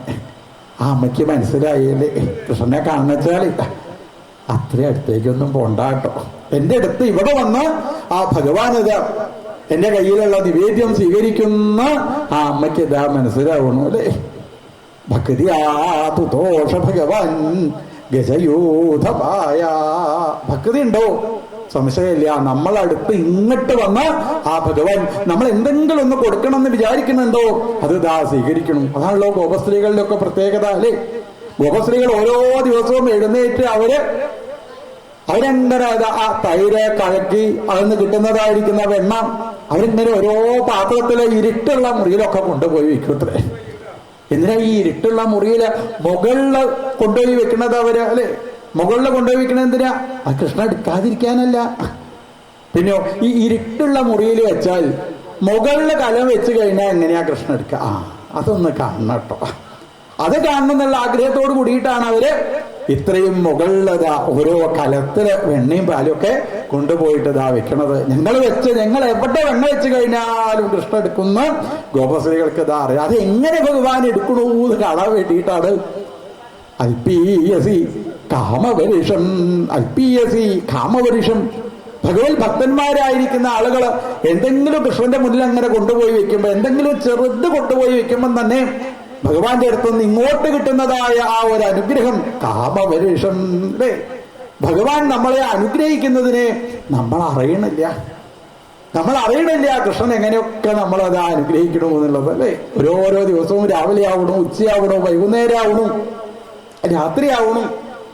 ഓരോ ദിവസവും ഇങ്ങനെ കഴിഞ്ഞു പോണ സമയത്ത് ശരീരത്തിന് യാതൊരു പ്രയാസവും ഇല്ലാതെ, കണ്ണിന് യാതൊരു പ്രയാസവും ഒന്നും ഉണ്ടായില്ല കേട്ടോ, കാതിന് യാതൊരു പ്രയാസവും ഉണ്ടായില്ല കേട്ടോ. ഭഗവാനെ എത്ര ആൾക്കാരുണ്ട് അല്ലേ? കണ്ണ് കാണാത്തവര്, കാത് കേൾക്കാത്തവര്, കാലില്ലാത്തവര്, നടക്കാൻ വയ്യാത്തവര്, ബുദ്ധിഭ്രംശരുടെ ആൾക്കാര്, ഇവരൊക്കെ കാണുന്ന സമയത്ത് നമ്മൾ ആ ഭഗവാനോട് നമ്മൾ നന്ദി പറയുന്നുണ്ടോ? ആലോചിച്ച് നോക്കൂ അല്ലേ. ഒരു പ്രയാസവും ഇല്ലാതെ തന്നെ ഇങ്ങനെ ഓരോരോ ദിവസവും ഈ ലോകത്തിലൂടെ നടത്തുന്നതായിരിക്കുന്ന കൃഷ്ണനോട് ആ ഭഗവാൻ അനുഗ്രഹിക്കുന്നത് കൊണ്ടല്ലേ ഒരു പ്രയാസവും ഇല്ലാതെ ഈ ലോകത്ത് സഞ്ചരിക്കാനായിട്ട് സാധിക്കണത് അല്ലേ. നമ്മൾ അറിയണില്ല ഭഗവാൻ നമ്മളെ അനുഗ്രഹിക്കുന്നത് എങ്ങനെയാണ് എന്നുള്ളത്. ആ കൃഷ്ണന്റെ അനുഗ്രഹം എങ്ങനെ ഭഗവാൻ നമ്മളതാ കൊണ്ടു നടക്കണോ എന്നുള്ളത് നമ്മൾ ആലോചിക്കുന്നില്ല. ഓരോ ദിവസവും വൈകുന്നേരം ആവുന്ന സമയത്തും രാത്രി ആവുന്ന സമയത്തും ഇന്നെന്തോ കുഴപ്പമില്ലാതെ കഴിഞ്ഞോട്ടെ. എന്ത് കുഴപ്പമില്ലാതെ? ഇത് നമ്മൾ അറിഞ്ഞോ അറിയാതെയോ ഭഗവാന്റെ മുന്നിൽ വന്നിരിക്കുന്നത് കൊണ്ടാണ്. ഈ ജന്മത്തിലോ കഴിഞ്ഞ ജന്മത്തിലോ ചെയ്തതായിരിക്കുന്ന പുണ്യപ്രവൃത്തിയാണ് ഈ ജന്മത്തിലും യാതൊരു പ്രയാസവും ഇല്ലാതെ ഒരു ദുഃഖവും ഇല്ലാതെ എങ്ങനെ കഴിഞ്ഞുകൂടുന്നത് എന്നുള്ളത് ആരെങ്കിലും ആലോചിക്കുന്നുണ്ടോ? നമ്മളെ അനുഗ്രഹിക്കുന്നതായ ആ കൃഷ്ണന്റെ മുന്നിൽ വന്ന്, ആ ഭഗവാന്റെ മുന്നിൽ വന്ന് ഒരിക്കൽ തന്നെങ്കിലും നമ്മളൊന്ന് നന്ദി പറയുന്നുണ്ടോ? ആലോചിച്ച് നോക്കൂ അല്ലെ. നന്നായിട്ടോ ഭഗവാന് ഇന്നൊരു പ്രയാസം ഉണ്ടായില്ല കേട്ടോ അല്ലെ. ഇന്നൊരു പ്രയാസം ഉണ്ടായില്ല എന്നുള്ളത് എത്ര നന്ദി കേടാണ് നമ്മൾ നടത്തുന്നത്. ഓരോരോ ദിവസവും നമ്മൾ ഇത്രയും നല്ലതായിരിക്കുന്ന ശരീരം തന്ന്, ഇത്രയും നല്ലതായിരിക്കുന്ന ഇന്ദ്രിയങ്ങൾ തന്നതായിരിക്കുന്ന ആ ഭഗവാന്റെ മുന്നിൽ വന്ന് ഒന്ന് കൈകൂപ്പി തൊഴാൻ നമ്മളതാ ശ്രദ്ധിക്കുന്നില്ല. ആ ഭഗവാന്റെ തിരുനാമം ജപിക്കാൻ നല്ലതായിരിക്കുന്ന നാവ് കിട്ടിയിട്ട് നമുക്കിതാ സാധിക്കണില്ല. നല്ല ശിരസ് കിട്ടിയിട്ട് ഒന്ന് ഭഗവാനൊന്ന് വീണ് നമസ്കരിക്കാനായിട്ട് നമുക്കിതാ സാധിക്കുന്നുണ്ടോ? ആലോചിച്ച് നോക്കൂലേ.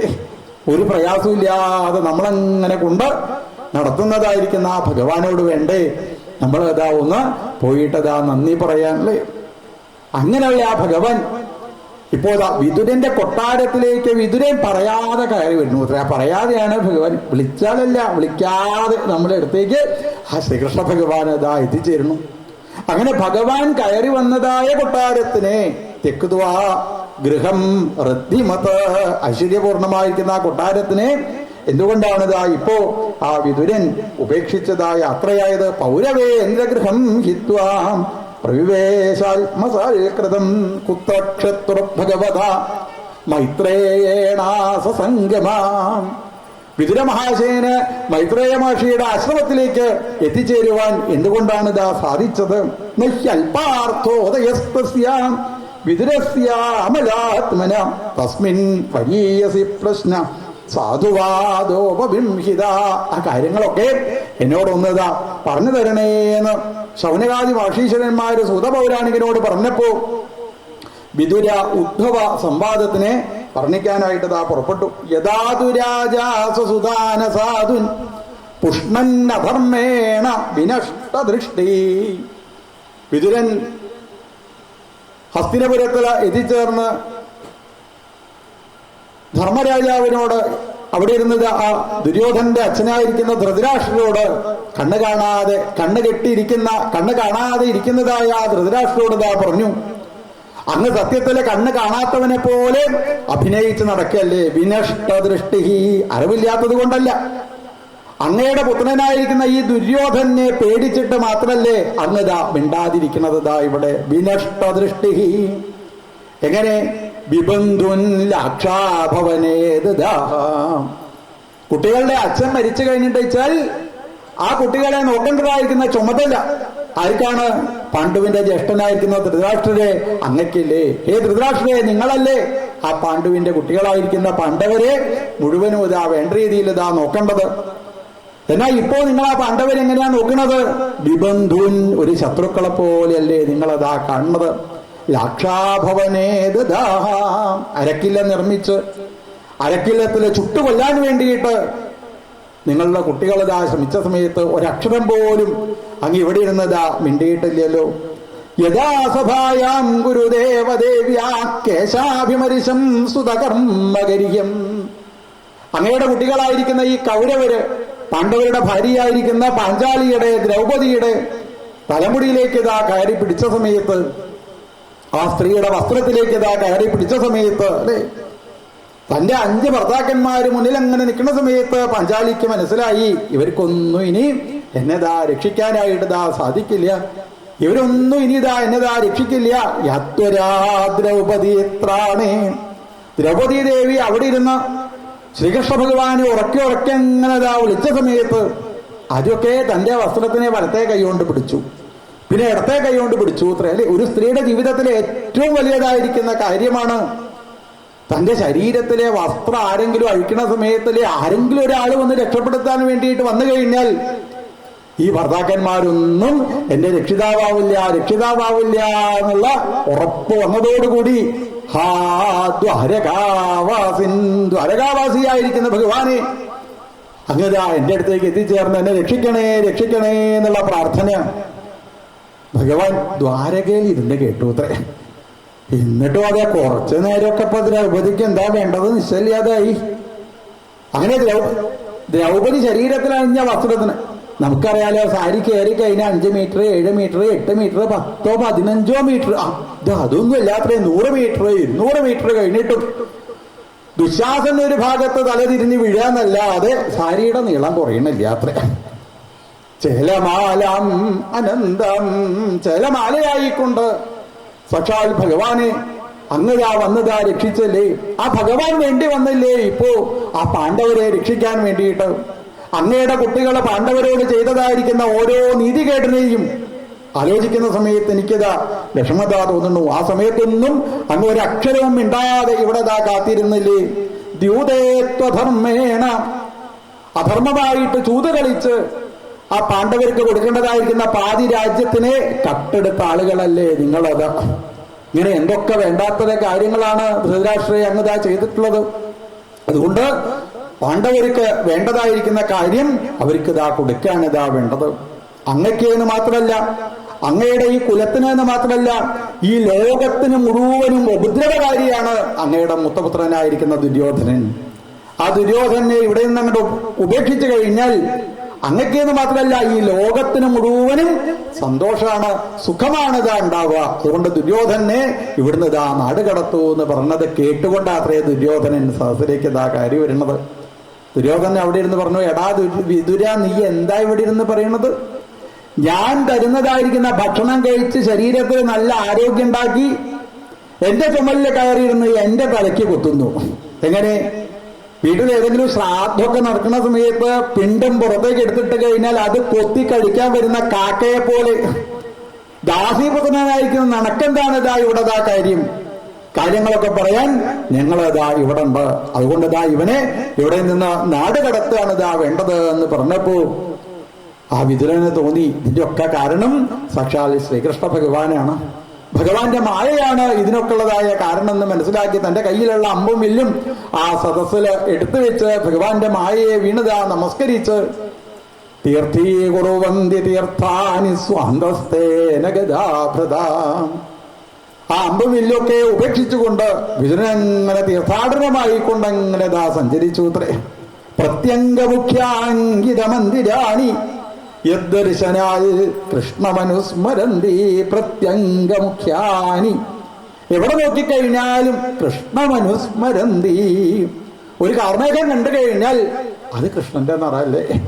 ഒരു തുളസിപ്പൂവ് കണ്ടു കഴിഞ്ഞാൽ ഇത് കൃഷ്ണന് ഏറ്റവും ഇഷ്ടപ്പെട്ടതല്ലേ. എവിടെ നോക്കുന്ന സമയത്തും ഭഗവാനെ തന്നെ കണ്ട് കണ്ട് കണ്ട് കണ്ട് കണ്ട് കണ്ട് തീർത്ഥീകുറുവന്തി തീർത്ഥാനി. ലോകത്തുള്ള ആളുകളെ മുഴുവനും ശുദ്ധീകരിച്ച് ശുദ്ധീകരിച്ച് ശുദ്ധീകരിച്ച് ലോകം മുഴുവനും സഞ്ചരിക്കുന്നതായ ആ വിതുര മഹാശയൻ സഞ്ചരിച്ച് സഞ്ചരിച്ച് വൃന്ദാവനത്തിൽ എത്തിച്ചേർന്ന സമയത്താണ് ഭഗവാന്റെ പ്രധാനമന്ത്രിയായിരിക്കുന്ന ഉദ്ധവൻ യമുനാ നദിയിലെ കാളിന്തി നദിയിലെ കാലും കഴുകി അങ്ങനെ നിൽക്കണത് നോക്കിയ സമയത്ത് എന്തോ ഒരു പരിചയമുള്ള ശബ്ദം. ആരുടെ ശബ്ദമാണെന്ന് തിരിഞ്ഞു നോക്കിയപ്പോഴാണ് ഭഗവത് ഭക്തനായിരിക്കുന്ന ആ വിതുരനെ ഉദ്ധവന് കാണാനായിട്ട് ഇതാ സാധിച്ചത്. പത്രോദ്ഭവം ഭാഗവതം ദദർശ. ഭഗവത് ഭക്തനായിരിക്കുന്ന ഭാഗവതനായിരിക്കുന്ന ആ ഉദ്ധവനെ വിതുരനതാ കാണാനായിട്ട് ഇതാ സാധിച്ചു. വിതുരൻ ഉദ്ധവനോട് പറഞ്ഞു, ഉദ്ധവ, അവസാന കാലത്ത് ശ്രീകൃഷ്ണ ഭഗവാൻ അങ്ങക്ക് എല്ലാവിധ ഉപദേശങ്ങളും ഇതാ തന്നിട്ടല്ലേ. ആ ഭഗവാൻ എപ്പോഴെങ്കിലും എന്നെ പറ്റിയിട്ടൊന്ന് ഇതാ ചിന്തിച്ചിട്ടുണ്ടോ? ഭഗവാൻ എന്തൊക്കെ കാര്യങ്ങളാ അങ്ങക്കിതാ പറഞ്ഞു തന്നത്? ഭഗവാന്റെ കൂട്ടത്തിൽ ഒരുമിച്ച് നടക്കാനായിട്ട് സാധിച്ച ആളല്ലേ ഉദ്ധവ. യപ്പഞ്ചഹായനോ മാത്ര. 5ാമത്തെ വയസ്സ് മുതൽ കൃഷ്ണനെ പറ്റിയിട്ട് നന്നായിട്ട് മനസ്സിലാക്കാൻ സാധിച്ചതായിരിക്കുന്ന ഉദ്ധവ, ഭഗവാനെ പറ്റിയിട്ട് നന്നായിട്ട് പഠിച്ചതായിരിക്കുന്ന ഉദ്ധവ. അതെ, മാത്രമല്ല ഭഗവാൻ ഇപ്പോ അണിഞ്ഞതായിരിക്കുന്ന ആ ആഭരണങ്ങള് ത്വയോപഭുക്തസ്രഗന്ധവാസോലങ്കാരചർച്ചിത. ഭഗവാൻ ശരീരത്തിൽ അണിഞ്ഞതായിരിക്കുന്ന കളഭം പിറ്റേ ദിവസം രാവിലെ പ്രസാദമായിട്ട് ഉദ്ധവൻ തന്റെ ആ ശിരസ്സിൽ അത് അണിയണം.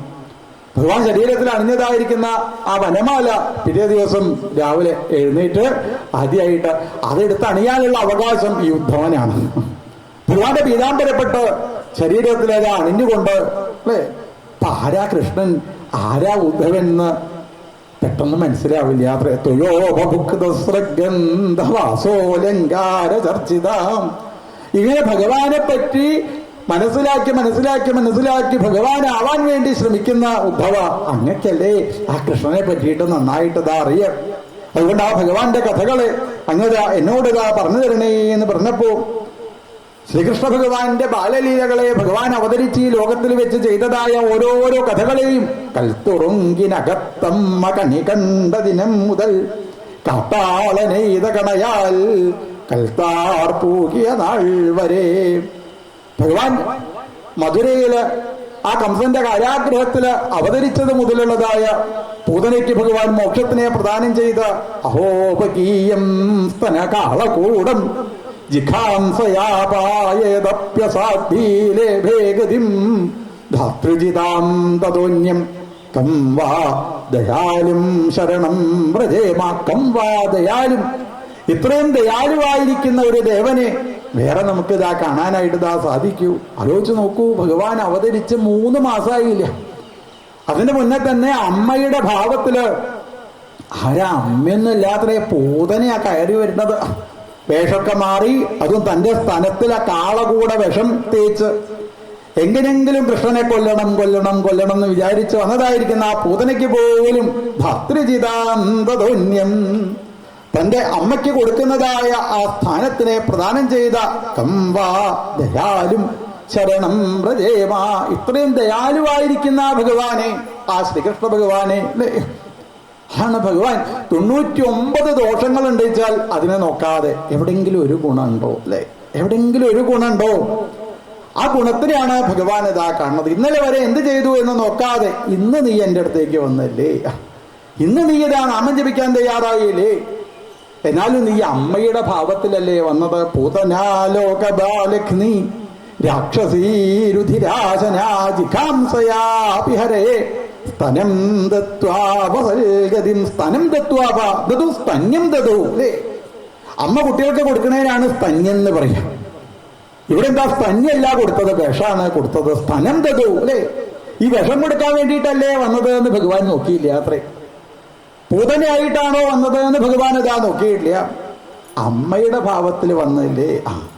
അതുകൊണ്ട് ഞാൻ നിനക്ക് എന്റെ അമ്മയ്ക്ക് കൊടുക്കുന്നതായ സ്ഥാനത്തിനെ കൊടുക്കാം തരുണു എന്ന് പറഞ്ഞതായിരിക്കുന്ന ദയാലുവായിരിക്കുന്ന സാക്ഷാൽ ഭഗവാൻ. മന്യേ സുരാൻ ഭാഗവതാംസ്യധീശേ. ഈ ഭഗവാൻ ഈ ലോകത്ത് അവതരിച്ചു എന്ന് മനസ്സിലാക്കി എത്രയെത്ര അസുരന്മാരായിരിക്കുന്ന ആളുകള് അല്ലെ. ആ അസുരന്മാരോ അവര് സാധാരണ ആൾക്കാരല്ല, അവരൊക്കെ ഭാഗവതൻ, അവരൊക്കെ ഭാഗവതന്മാര് എന്നാ പറയണത്. ഹിരണ്യാക്ഷ ഭാഗവതര്, ഹിരണ്യകശിപു ഭാഗവതര് അല്ലെ. കാരണം അവരൊക്കെ എപ്പോഴും ആരെയാ ചിന്തിച്ചു കൊണ്ടിരിക്കണത്? ഈ കൃഷ്ണനെ തന്നെയല്ലേ ചിന്തിച്ചു കൊണ്ടിരിക്കണത് അല്ലെ. ഏത് ഭാവത്തിലേന്ന് നോക്കാതെ. കംസൻ എപ്പോഴും മനസ്സിൽ കൃഷ്ണനെ എന്നെയാ ചിന്തിച്ചു കൊണ്ടിരിക്കുന്നത് അല്ലെ. എപ്പോഴും അതെ ഭഗവാനെ തന്നെ ചിന്തിച്ചു കൊണ്ടിരിക്കുന്ന എത്രയെത്ര ആളുകൾക്ക് ഭഗവാനിതാ ആ മോക്ഷത്തിനേതാ പ്രദാനം ചെയ്തു. നന്ദം ച മോക്ഷതി ഭയാദ് വരുണസ്യ പാശാത്. വരുണിന്റെ പാശത്തിൽ നിന്ന് തന്റെ അച്ഛനായിരിക്കുന്ന ആ നന്ദഗോപരെ രക്ഷിച്ചതായിരിക്കുന്ന കഥകള്, ഭഗവാന്റെ ബാലലീലകള്, സപര്യാം ബാലലീലയാ, ഭഗവാന്റെ അതിമനോഹരമായിരിക്കുന്ന ബാലലീലകളെയും ഭഗവാൻ ഈ ലോകത്തിൽ ചെയ്തതായിരിക്കുന്ന ഓരോരോ ലീലകളെയും. രുക്മിണീ ദേവിയെ ഭഗവാൻ ഇതാ വിവാഹം കഴിച്ച് രുക്മിണി മന്ദിരം പണിഞ്ഞതായിരിക്കുന്ന സാക്ഷാൽ ശ്രീകൃഷ്ണ ഭഗവാൻ. രുക്മിണീ ദേവിയുടെ കൊട്ടാരത്തില് എല്ലാ ദിവസവും വൈകുന്നേരം ആയി കഴിഞ്ഞാൽ ഭഗവതി സേവ, ബ്രാഹ്മണര് വന്ന് ഭഗവതി സേവ നടത്തൂത്ത്. അതിലൊരു ദിവസം ഭഗവതി സേവ ഇങ്ങനെ നടന്നുകൊണ്ടിരിക്കുമ്പോ എത്രയായിട്ടും ബ്രാഹ്മണരെ പൂജ നിർത്തണില്ല. ഒരാഴ്ച സഹസ്രനാമം ജപിച്ചു, രണ്ടാമത് ലളിതാസഹസ്രനാമം ജപിച്ചു, മൂന്നാമത് ലളിതാസഹസ്രനാമം ജപിച്ചു. കുറച്ച് കഴിഞ്ഞാൽ പിന്നെ ഈ പൂജ കഴിക്കുന്ന ആൾക്ക് മാത്രമല്ല, പൂജയിൽ തൊഴാൻ വരുന്ന ആൾക്കാർക്കും എന്ത് മനസ്സിലാവും? പൂജ എങ്ങനെയാ, ഇതെന്താ തുറക്കാത്തത് എന്നൊക്കെ അവർക്ക് മനസ്സിലാവും. വാതിൽ തുറക്കാത്തത് എന്താന്ന്. അപ്പൊ പൂജയ്ക്ക് തൊഴാൻ വന്ന ആൾക്കാർക്ക് മനസ്സിലായി കൃഷ്ണനും കൂടിയും വരാത്തതുകൊണ്ടാണ്. ഭഗവാൻ വന്നിട്ട് വേണം ദീപാരാധന കഴിക്കാന്ന് വിചാരിച്ച് ഇവരിങ്ങനെ പുഷ്പാഞ്ജലി കഴിച്ചുകൊണ്ടിരിക്കണേ അത്രേ ബ്രാഹ്മണര്. ഉദ്ധവൻ പോയി നോക്കി, എവിടെയാ ഭഗവാൻ ഇരിക്കണത്, എവിടെയായി കൃഷ്ണൻ ഇരിക്കണത്, എവിടെയാ കൃഷ്ണൻ ഇരിക്കണത്? ഉദ്ധവൻ ഇങ്ങനെ നടന്ന് രുക്മിണീ ദേവിയുടെ കൊട്ടാരത്തിന്റെ മുകളിലുള്ള മുറിയിൽ കയറിപ്പോയി നോക്കിയപ്പോ സ്വസ്യജസോപഗർഭേ പരംപദം ഭൂഷണഭൂഷണാംഗം. ഇപ്പോൾ ശ്രീകൃഷ്ണ ഭഗവാൻ വലിയ ഒരു ആൾക്കണ്ണാടിന്റെ മുന്നിൽ അങ്ങനെ നിൽക്കുക അത്ര, കണ്ണാടി നോക്കി ഇങ്ങനെ നിൽക്കുക കൃഷ്ണൻ. അതല്ല, ഭഗവാൻ തന്റെ കഴുത്തിലുള്ള വസ്ത്രം ഇങ്ങനെ നോക്കി ചളിയായോ, ഇത് വേണ്ടാട്ടോ, വേറെ ഒന്ന് എടുത്തിട്ടു. മാലൊന്ന് വേറെ ഒന്ന് ഇതാ എടുത്തിട്ടു. തലമുടി അങ്ങോട്ടാക്കണുണ്ട്, ഭഗവാൻ അങ്ങോട്ടാക്കണുണ്ട്, ഗോപിക്കുറി നേരെയാക്കണുണ്ട്, കണ്ണ് എഴുതുന്നത് നേരെയായില്ലേ നോക്കണ്ട, കാതിലിട്ട ആഭരണം എങ്ങനെ ഉണ്ട് ഭഗവാന്, അങ്ങനെ ഉണ്ടോ നന്നായില്ലേ ഒക്കെ ഇതാ നോക്കിക്കൊണ്ട് എങ്ങനെ സ്വസ്യജസ ഉപഗർഭേ പരംപദം. ആ കണ്ണാടി തന്നെ അങ്ങനെ നോക്കിക്കൊണ്ടിരിക്കുന്ന കൃഷ്ണനെ കണ്ട സമയത്ത് ഉദ്ധവൻ പിന്നെന്ന് വിളിച്ചോത്രേ ഭഗവാന്. ആര് കേൾക്കുന്നു അല്ലേ? നമ്മളാച്ചാ കേൾക്കുമോ? കണ്ണാടിന്റെ മുന്നിൽ ഇങ്ങനെ നിൽക്കുമ്പോ വേറെ ആരെങ്കിലും വന്ന് വിളിച്ചാലല്ലേ? ഭഗവാൻ കണ്ണാടിക്ക് തന്റെ തന്നെ സൗന്ദര്യത്തിനെ കണ്ട് ആസ്വദിച്ച് നിൽക്കുന്ന ആ ഭഗവാൻ ഇപ്പോ പിന്നെ ഉദ്ധവൻ വിളിച്ചത് തന്നെ അറിഞ്ഞില്ല യാത്രേ. അവസാനം ഉദ്ധവൻ പോയിട്ട് ഭഗവാന്റെ പിൻഭാഗം ഒന്ന് തൊട്ടു. അപ്പൊ ഭഗവാൻ ഒന്ന് തിരിഞ്ഞു നോക്കി, എന്താ ഉദ്ധവാന്ന്. അവിടെ അങ്ങയെ കാത്തിരിക്കുക ഭഗവാൻ. ഇങ്ങനെ കണ്ണാടിയിൽ നോക്കി നിന്നാലോ? അതെ ഉദ്ധവ, എനിക്കിപ്പോ ഒരു കാര്യം മനസ്സിലായി കേട്ടോ. എന്താ മനസ്സിലായത്? എന്താ മനസ്സിലായത് ചോദിച്ചാൽ, വെറുതെ അല്ലാട്ടോ എന്നെ ഇങ്ങനെ ആൾക്കാര് സുന്ദരാന്ന് വിളിക്കുന്നത്. ഞാൻ ചെറിയ കുട്ടിയായിരിക്കുന്ന സമയത്ത് ഗോപസ്ത്രീകളുടെ വീട്ടിലേക്ക് ഞാൻ കയറി പോകുമ്പോ അവര് വെച്ചതായിരിക്കുന്ന വെണ്ണയും പാലും ഒക്കെ വെച്ച് ആ പാത്രം ഞാൻ ഇടത്തെ കയ്യിലേക്ക് എടുത്ത് ഓടി പോകുമ്പോ എന്റെ കയ്യിലുള്ള വെണ്ണപ്പാത്രം പാലിന്റെ പാത്രമൊക്കെ കിട്ടാൻ വേണ്ടി ഈ ഗോപസ്ത്രീകള് എന്നെ നോക്കിയിട്ട് സുന്ദരാന്ന് വിളിക്കും. അവരെന്തിനാ അറിയോ സുന്ദരാന്ന് വിളിക്കുന്നത്? ഈ പാലിന്റെ പാത്രം കിട്ടാൻ വേണ്ടിയിട്ടല്ല, വെണ്ണപ്പാത്രം കിട്ടാൻ വേണ്ടിയിട്ടല്ല, പിന്നെയോ തിരിഞ്ഞു നിൽക്കണ എന്നെ കാണാൻ വേണ്ടിയിട്ടാ. അപ്പോഴേക്കും ഞാനിതാ ആ ഇടത്തെ കയ്യിൽ വെണ്ണപ്പാത്രമൊക്കെ പിടിച്ച് ഇങ്ങനെ തിരിഞ്ഞതാ നിൽക്കും.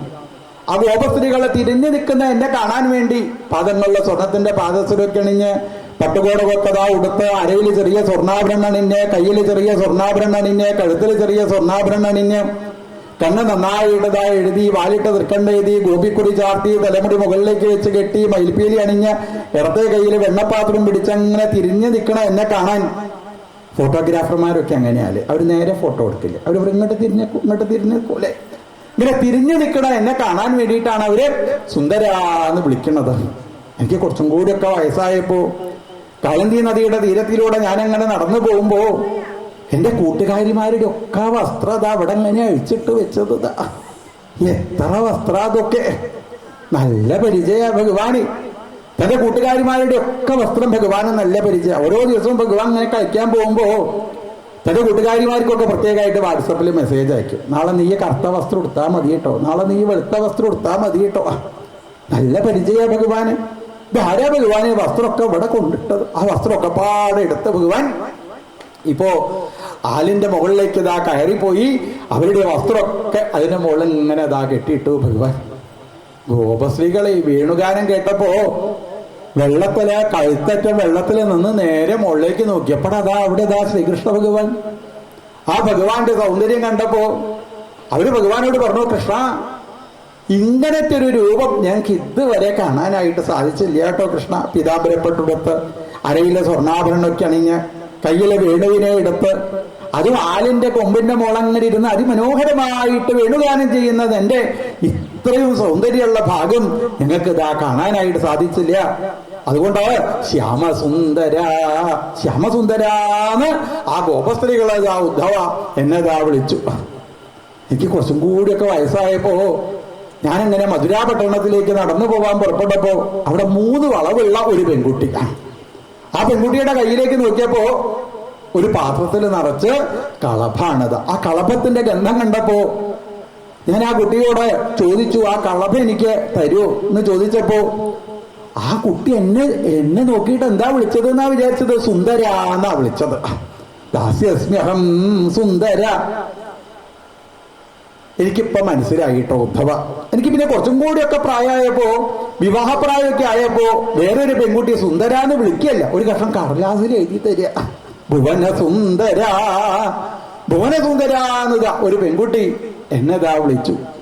ഇപ്പൊ എനിക്ക് മനസ്സിലായി. ഈ കണ്ണാടീന്റെ മുന്നിൽ ഇങ്ങനെ നിൽക്കുമ്പോ എനിക്കിതാ മനസ്സിലായി, വെറുതെ അല്ല കേട്ടോ എന്നെ ആൾക്കാരിങ്ങനെ സുന്ദരാന്നതാ വിളിക്കണത് അല്ലെ. സൗന്ദര്യോത്തരതോപി സുന്ദരതരം തുദ്രൂപമാശ്ചര്യതോപ്യാശ്ചര്യം ഭുവനേ നഗസ്യ കുതുകം പുഷ്ണാതി വിഷ്ണോ വിഭോ. സൗന്ദര്യോത്തരതോപി സുന്ദരതരം.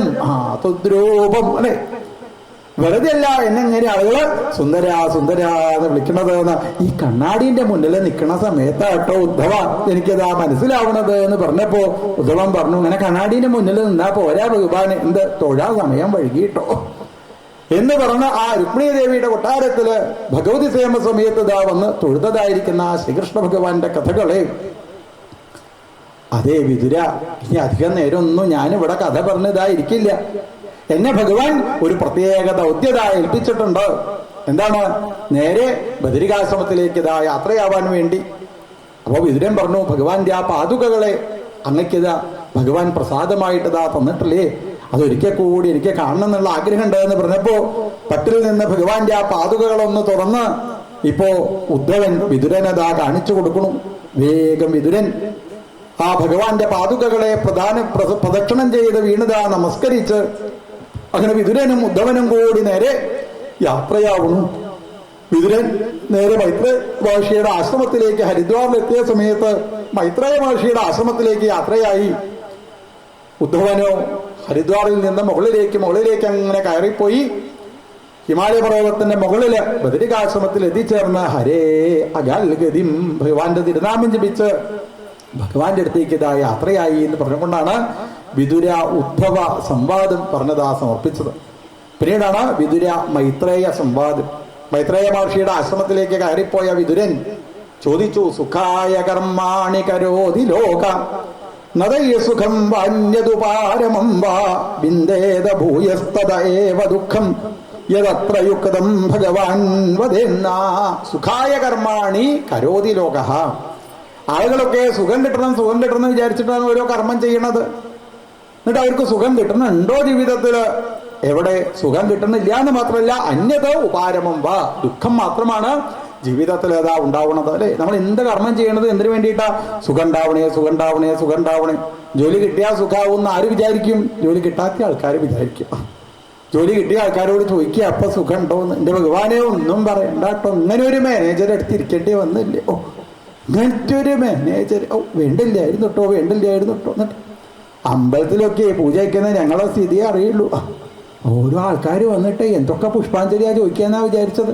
ആ മാനേജർ അവിടെ നിന്ന് ട്രാൻസ്ഫർ ആവാൻ എന്തെങ്കിലും പുഷ്പാഞ്ജലി ഉണ്ടോ തിരുമേനി? ഇങ്ങനെ ഒരുത്തൻ്റെ അടുത്ത് ഇരിക്കേണ്ടതായിട്ട് വന്നല്ലേ. എവിടെ സുഖം? ഒരു സുഖമില്ല. രാവിലെ മുതൽ വൈകുന്നേരം വരെ അധ്വാനം മാത്രം. പിന്നെ സുഖം ഉണ്ടോ ചോദിച്ചാൽ ഇടയ്ക്ക് 30-ാം തീയതി 1-ാം തീയതി കുറേശ്ശെ സുഖം കിട്ടും. അതിനു വേണ്ടി മറ്റുള്ള ദിവസം മുഴുവൻ ഇങ്ങനെ അധ്വാനിക്കാന്നല്ലാതെ അല്ലേ. കല്യാണം കഴിയാത്ത ആൾക്കാർ വിചാരിക്കും കല്യാണം കഴിഞ്ഞാൽ സുഖമായി, ഭഗവാനെ കല്യാണം കഴിഞ്ഞാൽ സുഖമായി. ശ്രീകോവിലിന്റെ മുന്നിൽ വന്ന് ഇങ്ങനെ പ്രാർത്ഥിക്കുക തന്നെയാ, കല്യാണം കഴിയണേ, കല്യാണം കഴിയണേ, കല്യാണം കഴിയണേ, കല്യാണം കഴിയണേ, കല്യാണം കഴിയണേ, കല്യാണം കഴിയണേ. ശ്രീകോവിലിനെ ഭഗവാൻ ചോദിക്കേണ്ടത് 4 ദിവസം കഴിഞ്ഞിട്ട് പോരെ, നീ എന്തിനാ തിരക്കൂട്ടുന്നത്, 4 ദിവസം കഴിഞ്ഞിട്ട് പോരേത് ഭഗവാൻ. അത് കേൾക്കുന്നതന്നെയല്ല, പിന്നെ പറയാം ഞാൻ കല്യാണം കഴിയട്ടെ, കല്യാണം കഴിയട്ടെ, കല്യാണം കഴിയട്ടെ. അപ്പോൾ ഭഗവാൻ ചോദിച്ചാൽ കല്യാണം കഴിഞ്ഞോട്ടെ. കല്യാണം കഴിഞ്ഞു. കല്യാണം കഴിഞ്ഞപ്പോൾ മനസ്സിലായി, കല്യാണം കഴിഞ്ഞ് 4 ദിവസം കഴിഞ്ഞപ്പോൾ അതാ പിന്നെ അമ്പലത്തേക്ക്. അപ്പൊ വന്നിട്ട് ആ പൂജ വയ്ക്കുന്ന തിരുമേനിയോട് പ്രസാദം കൊടുക്കുന്നതിന് എനിക്ക് ഇവിടെ തിരുമേനിക്ക് ഒരു കാര്യം പറയാനുണ്ട് കേട്ടോ. എന്ത്, നീ ഒന്ന് വേഗം പറഞ്ഞു നിർത്ത്, ഇതൊക്കെ എനിക്ക് നിന്റെ കാര്യം മാത്രം നോക്കിയാൽ മതി. ഒരു എത്ര ആൾക്കാർക്ക് പ്രസാദം കൊടുക്കണം ഇവിടെ, നീ ഒന്ന് വേഗം അത് ഇവിടുന്ന് പറയാൻ പറ്റില്ല, കുറച്ച് അപ്പുറത്തേക്ക് ഒന്ന് വരൂ, എനിക്ക് നിന്റെ കാര്യം മാത്രം നോക്കിയാൽ മതി. എന്താ പറയാനുള്ളത് ചോദിച്ചു അത്രേ. അത് ഈ ഡൈവേഴ്സ് ആവാൻ വേണ്ടിയിട്ടുള്ള എന്തെങ്കിലും പുഷ്പാഞ്ജലിയോ? അപ്പൊ നീയല്ലേ കല്യാണം കഴിയാൻ വേണ്ടിയിട്ടുള്ള പുഷ്പാഞ്ജലി ഏതാതൊക്കെ ചോദിച്ചു നടത്തിയിരുന്നത്? അല്ല, കഴിഞ്ഞപ്പോ മനസ്സിലായി അതെന്റെ അല്ലേ. ഇങ്ങനെ ഓരോ കാര്യങ്ങൾ ഇങ്ങനെ സുഖായ കർമാണി കരോതി ലോക. എങ്ങനെയാണ് സുഖം കിട്ടണം വിചാരിച്ച് പാറ്റ തീയ കണ്ടു കഴിഞ്ഞാൽ അതിലേക്ക് എടുത്ത് ചാടിയാ സുഖായി എന്ന് വിചാരിക്കാന്നല്ലാതെ എടുത്ത് ചാടിക്കഴിഞ്ഞാലോ കുറുക്കന്റെ വാല് മുറിഞ്ഞത് പോലെയാണ് എന്ന് പറയും കല്യാണം അല്ലെ. കുറുക്കന്റെ വാല് മുറിഞ്ഞു അത്രേ. വാല് മുറിഞ്ഞ സമയത്ത് കുറുക്കന് എന്തൊരു വേദന അറിയില്ല. ഇനിയിപ്പോ ഈ വേദന വേറെ ഒരാൾക്കും കൂടി വേദന അനുഭവിക്കുമ്പോഴല്ലേ തനിക്ക് കുറച്ചെങ്കിലും ഒരു സന്തോഷം ഉണ്ടാവുള്ളൂ. അങ്ങനെ കുറുക്കൻ നാട്ടിലൊക്കെ പറഞ്ഞു തുടങ്ങിയത്ര എന്ത്, വാല് മുറിച്ചാൽ സുഖാണ്, വാല് മുറിച്ചാൽ സുഖാണ്, വാല് മുറിച്ചാൽ സുഖാണ്. അങ്ങനെ വാല് മുറിച്ച കുറുക്കന് മനസ്സിലായി ഇതല്ല സുഖം എന്നുള്ളത്. അവൻ മറ്റൊരാളോട് പറഞ്ഞു, ഇന്നലെ സകല ആൾക്കാർ വാല് മുറിഞ്ഞു അല്ലേ. അത് ഈ കല്യാണത്തിന്റെ അന്നൊക്കെ എല്ലാ ആൾക്കാരും എന്ത് ചെയ്യും, മാല അങ്ങനെ ഇട്ട അപ്പൊ തന്നെ കൈ എങ്ങനെ കൊട്ടു അത്രേ. എന്താ കൈ കൊട്ടുന്നതിന്റെ അർത്ഥം? ആരേ കൈ കൊട്ടുള്ളൂ? കല്യാണം കഴിഞ്ഞ ആൾക്കാരെ കൈ കൊട്ടുള്ളൂ. കല്യാണം കഴിയാത്ത ആൾക്കാർ കൈ കൊട്ടില്ല അല്ലെ. കല്യാണം കഴിഞ്ഞ ആൾക്കാർ കൈ കൊട്ടുന്നതിന്റെ അർത്ഥം എന്താ? നീയും പെട്ടു എന്നാ. നീയും പെട്ടു, നീയും പെട്ടു, നീയും പെട്ടു എന്ന് പറഞ്ഞിട്ടാണ് കയ്യത അടിക്കുക അല്ലെ.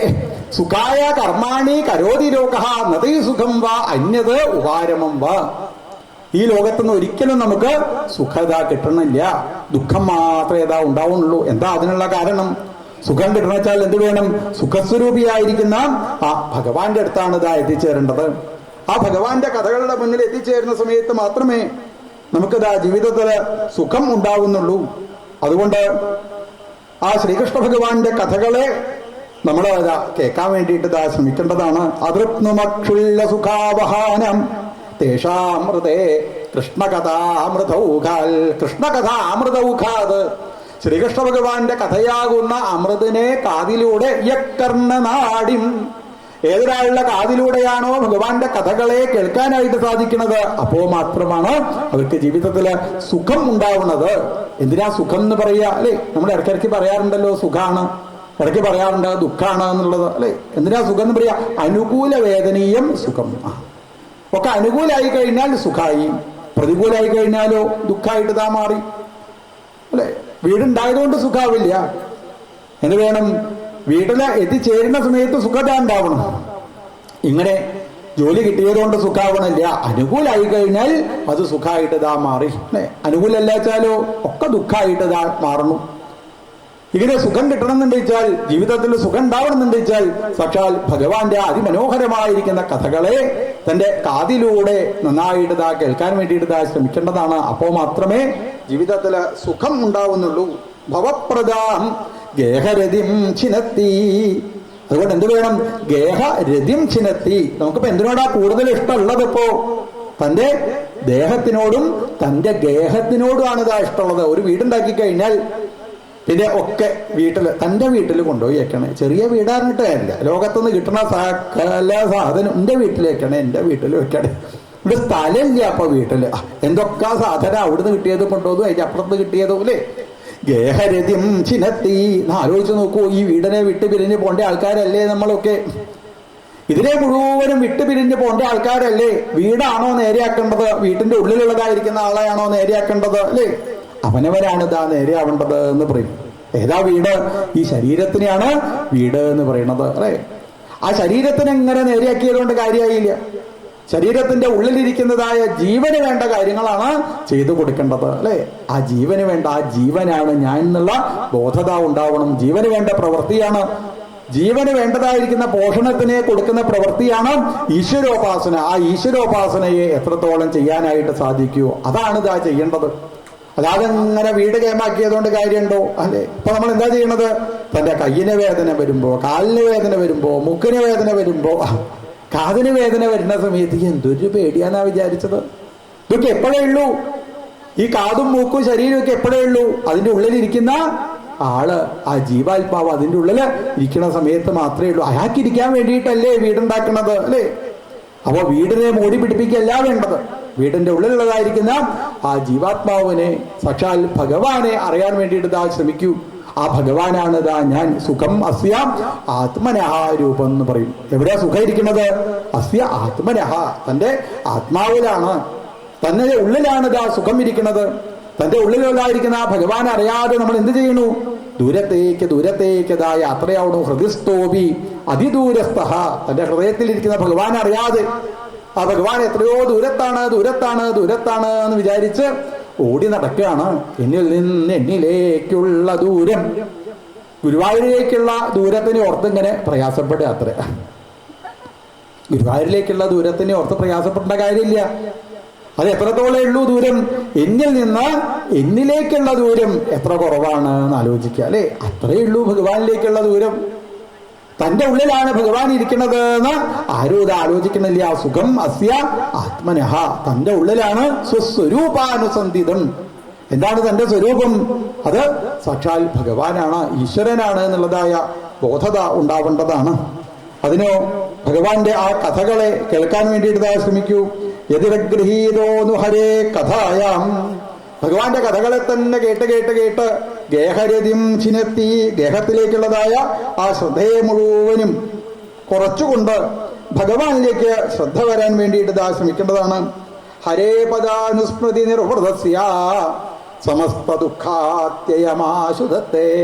ഹരേ പദാനുസ്മൃതി, സാക്ഷാൽ ഭഗവാന്റെ ആ പാദങ്ങളെ ഓർക്കാനായിട്ട് പുറപ്പെടുന്ന സമയത്താണ് സമസ്ത ദുഃഖാത്യയം ആശുധത്തെ. സമസ്ത ദുഃഖങ്ങളും, തന്റെ ജീവിതത്തിലേക്ക് കയറി വരുന്നതായ ദുഃഖങ്ങൾ ഇല്ലാതായിട്ട് തീരണോ?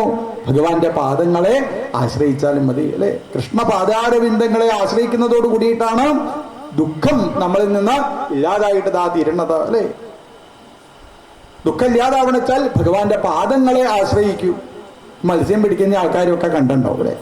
അവര് തന്റെ കയ്യിലുള്ള വല വെള്ളത്തിലേക്ക് എറിയണ സമയത്ത് ആ വലയിൽ കുടുങ്ങാതിരിക്കണം എന്ന് വിചാരിക്കണ ചില മത്സ്യങ്ങളുണ്ടാവും. ചില PhD ഒക്കെ കഴിഞ്ഞ മത്സ്യം ഉണ്ടാവില്ലേ, നല്ല അറിവുള്ള മത്സ്യങ്ങൾ. ആ വലയിൽ കുടുങ്ങാതിരിക്കാൻ ആ മത്സ്യം എന്ത് ചെയ്യും? എന്ത് ചെയ്താൽ വലയിൽ കുടുങ്ങില്ല? ആരാണോ വല എറിഞ്ഞത് അയാളുടെ കാലിന്റെ അടുത്ത് പോയി ഇരുന്ന് കഴിഞ്ഞാൽ ഈ വലയിൽ കുടുങ്ങില്ല എന്ന് മത്സ്യത്തിന് അറിയാം, അല്ലേ? വലയെറിയുന്ന ആളുടെ കാലിൽ ഇരുന്ന് കഴിഞ്ഞാൽ വലയിൽ കുടുങ്ങുമോ? ഒരിക്കലും കുടുങ്ങില്ല. ഇതേപോലെ സാക്ഷാൽ ഭഗവാന്റെ പാദങ്ങളെ ആശ്രയിച്ചുകൊണ്ട് ജീവിക്കാൻ ശ്രമിച്ചു കഴിഞ്ഞാൽ സമസ്ത ദുഃഖാത്യയമാശുധത്തെ, ഈ ലോകത്തിൽ നിന്ന് വരുന്നതായിരിക്കുന്ന ഒരു ദുഃഖവും നമ്മളേതാ ബാധിക്കുന്നില്ല, ഒരു മായയും നമ്മളേതാ ബാധിക്കുന്നില്ല. മായാജാലകത്തില് കുടുങ്ങാതിരിക്കാൻ ഭഗവാന്റെ പാദങ്ങളെ ആശ്രയിക്കൂ. ശ്രീകൃഷ്ണചരണാംഭോജം സ്മര ദുഃഖം ഗമിഷ്യതി. ശ്രീകൃഷ്ണചരണാംഭോജം സ്മര, ഭഗവാന്റെ പാദങ്ങളെ ആശ്രയിക്കുമ്പോഴാണ് ദുഃഖം ഗമിഷ്യതി, ദുഃഖം ദൂരത്തേക്ക് യാത്രയാവണത്. രേ രേ ഗർജതി എന്ന് പറയും, അല്ലേ? എങ്ങനെ സിംഹത്തിന്റെ ശബ്ദം കേൾക്കുന്ന സമയത്ത് കുറുനരികൾ എങ്ങനെയാണോ ഓടിപ്പോണത്, അതേപോലെ ഭഗവാന്റെ തിരുനാമം ജപിക്കാൻ പുറപ്പെടുമ്പോ നമ്മുടെ ശരീരത്തിന്റെ ഉള്ളില് അനവധി ജന്മങ്ങളായിട്ട് നമ്മൾ ഉണ്ടാക്കി വെച്ചതായിരിക്കുന്ന പാപ പടലങ്ങൾ മുഴുവനും രേ രേ ഗർജതി, സിംഹത്തിന്റെ ശബ്ദം കേൾക്കുന്ന സമയത്ത് കുറുനരികൾ ഓടിപ്പോകുന്നത് പോലെ ആ പാപങ്ങളൊക്കെ നമ്മളിൽ നിന്ന് ഇല്ലാതായിട്ട് തീരണു. സമസ്ത ദുഃഖാത്യയമാശുധത്തെ, ഭഗവാനെ നാമം ജപിക്കുന്നതോടുകൂടി എല്ലാവിധ ദുഃഖങ്ങളും ഇല്ലാതായിട്ട് തീരണു. ഇങ്ങനെ ആ ദുഃഖത്തിനെ ഇല്ലാതാക്കാൻ വേണ്ടിയിട്ടുള്ള മാർഗങ്ങളെ മൈത്രേയ മഹർഷി വിതുരനോട് പറഞ്ഞതാ കൊടുക്കണം. അപ്പോഴാണ് ഭഗവാന്റെ ആ ലീലകളെ, സർഗലീലകളെ വർണ്ണിക്കാനായിട്ട് പുറപ്പെടുന്നത്. ബ്രഹ്മാവിന്റെ കഥകളൊക്കെ, ബ്രഹ്മാവ് ഈ ലോകത്തിനെ സൃഷ്ടിച്ചത്, ആദിശേഷന്റെ പുറത്ത് കിടക്കുന്ന സാക്ഷാൽ മഹാവിഷ്ണു, ഭഗവാന്റെ നാഭിയിൽ നിന്ന് ഉയർന്നു വന്ന താമരപ്പൂവിലെ സൃഷ്ടിക്ക് അധികാരിയായിരിക്കുന്ന ബ്രഹ്മാവിനെ സൃഷ്ടിച്ചു. ബ്രഹ്മാവ് 4 ഭാഗത്തേക്ക് നോക്കി, 4 ശിരസ്സുണ്ടായി ബ്രഹ്മാവിന്. എന്താ ചെയ്യേണ്ടത് എന്ന് അന്വേഷിച്ചിരിക്കുന്ന ബ്രഹ്മാവ് ഭഗവാനെ അന്വേഷിക്കാനായിട്ട് പുറപ്പെട്ടു. നാളീഭിരന്തർഗതം, താമരപ്പൂവിന്റെ നാളിയിലൂടെ അന്വേഷിച്ച് പോയി അത്രേ. പകുതി എത്തിയ സമയത്ത് ബ്രഹ്മാവിന് തോന്നി ഇങ്ങനെ അങ്ങോട്ട് പോയി കഴിഞ്ഞാൽ എന്തായാലും ഭഗവാനെ കിട്ടില്ല. പകുതി ആയപ്പോ ബ്രഹ്മാവ് പിന്നെയും തിരിച്ചിങ്ങോട്ട് തന്നെ വന്നു അത്രേ. ഈ ബ്രഹ്മാവിനൊന്ന് ആലോചിച്ചാൽ മതി, പകുതി കൂടി അങ്ങോട്ട് പോയാൽ എവിടെ എത്തും? ഭഗവാന്റെ അടുത്തതാ എത്തിച്ചേരും അല്ലേ? ഒരു കുളത്തിന്റെ പകുതി വരെ നീന്തിയപ്പോ ഒരാൾക്ക് തോന്നിയത്രേ, ഇനി എന്തായാലും എനിക്ക് അക്കരെ എത്താൻ പറ്റില്ല കേട്ടോ, എന്നാ തിരിച്ചിങ്ങോട്ട് തന്നെ നീന്തുക. ഈ തിരിച്ചിങ്ങോട്ട് നീന്താതെ പകുതി അങ്ങോട്ട് നീന്തിയാൽ മതി, എന്നാ എവിടെ എത്തും? അക്കരെ അതാ എത്തിച്ചത്. അത് നമ്മൾ സാധാരണ ആലോചിക്കില്ല. പറയും ഭഗവാനെ കിട്ടണം വിചാരിച്ച് ഇറങ്ങി തിരിക്കാനല്ലാതെ ആ ഭഗവാനെ കിട്ടണത് വരെ ഉള്ള ഉപാസനകള് ആളുകൾ ഇതാ ഇല്ല. അങ്ങനെയുള്ള ആളുകൾ കുറവായിരിക്കും. എന്ത് വേണം? ഈശ്വരനെ കിട്ടണമെന്ന് വിചാരിച്ച് ഇറങ്ങി തിരിക്കുന്നുണ്ടോ? ഭഗവാന്റെ അടുത്തേക്ക് എത്തിച്ചേരാനായിട്ട് ഇതാ ശ്രമിക്കണം. അതുവരെ ഭഗവാനെ കിട്ടണത് വരെ ഉപാസന കൊണ്ട് നടക്കുന്നതാ വേണം. ഇങ്ങനെ 4 ഭാഗത്തേക്ക് നോക്കിയതോടുകൂടി 4 ശിരസ്സുണ്ടായി ബ്രഹ്മാവിന്.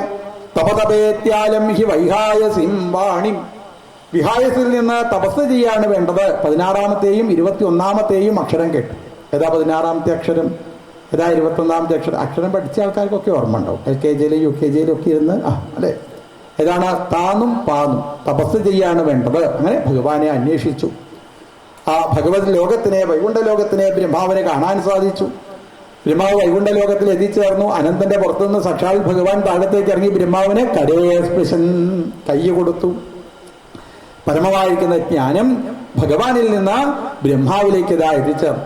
ഒരാളെ കണ്ടാൽ നമ്മൾ ആർക്കേ കൈ കൊടുക്കുള്ളൂ അല്ലേ? ആർക്കേ കൈ കൊടുക്കുള്ളൂ? നമുക്ക് ഏറ്റവും ഇഷ്ടമുള്ള ആൾക്കാർക്കേ നമ്മൾ കൈ കൊടുക്കുള്ളൂ. ചില ആൾക്കാർ കൈ തരാൻ പുറപ്പെട്ടാൽ അവിടെ നിന്നാ മതി കേട്ടോ, മനസ്സിലായി സ്വഭാവം എന്ന് പറയും. എല്ലാവർക്കും കൈ കൊടുക്കില്ല, എല്ലാവർക്കും കൈ കൊടുക്കരുത്. എല്ലാവർക്കും കൈ കൊടുത്ത അപകടമാവും അല്ലേ? അപ്പൊ ചില ആൾക്കാരുടെ സ്വഭാവം കണ്ട് അവിടെ നിന്നാ മതി പറയും. അപ്പൊ ബ്രഹ്മാവിന് തന്നിൽ നിന്നുണ്ടായതായ ആ ഭഗവാനെ ബ്രഹ്മാവിനെ നന്നായിട്ടറിയാം. ബ്രഹ്മാവിന് ഇതാ കൈ കൊടുത്തു. സൃഷ്ടി ചെയ്യാനുള്ള അധികാരം ബ്രഹ്മാവിന് ഇതാ കിട്ടി. ബ്രഹ്മാവിന്റെ സർഗലീലകള്. ബ്രഹ്മാവ് തന്റെ ശരീരത്തിനെ 2ആക്കി മാറ്റി. ഒന്ന് പുരുഷനും മറ്റൊന്ന് സ്ത്രീയും. പുരുഷന്റെ പേരാണ് സ്വയംഭൂമനു, സ്ത്രീയുടെ പേരാണ് ശതരൂപ അല്ലെ. അങ്ങനെ ബ്രഹ്മാവിൽ നിന്ന് ഇന്ന് ഈ ലോകത്ത് കാണുന്നതായ പല വസ്തുക്കളും ഇതാ ഉണ്ടായി. കാലത്തിനെ സൃഷ്ടിച്ചു ബ്രഹ്മാവ്. 2 കാലുള്ളത്, 4 കാലുള്ളത്, 8 കാലുള്ളത്, 16 കാലുള്ളത്, അനവധി കാലുള്ളത്, കാലില്ലാത്തത്, ഉരസ്സുകൊണ്ട് ഗമിക്കുന്നത്, പറക്കണത്, ഓടുന്നത്, ചാടുന്നത്, മുട്ടയിട്ടുണ്ടാവുന്നത്, കുഞ്ഞുങ്ങൾ ഉണ്ടാവുന്നത്, 1 2ആയിട്ട് തീരുന്നത്. ബ്രഹ്മാവിന്റെ മനസ്സിൽ നിന്ന് മരീചി മഹർഷിത എഴുന്നേറ്റുന്നു. മരീചി, അത്രി, അങ്കിരസ്, പുലസ്ത്യൻ, പുലഹൻ, ക്രതു, ഭൃഗു, വസിഷ്ഠൻ, ദക്ഷൻ തുടങ്ങിയതായിരിക്കുന്ന കുട്ടികൾ ബ്രഹ്മാവിൽ നിന്ന് ഉണ്ടായി. ബ്രഹ്മാവിന്റെ മനസ്സിൽ നിന്ന് സനകാദി മഹർഷീശ്വരന്മാർ എഴുന്നേറ്റതാ വന്നു. സനകൻ, സനന്ദനൻ, സനാതനൻ, സനൽകുമാരൻ. അവരോട് തപസ് ചെയ്യാനായിട്ട് ഇതാ പറഞ്ഞു.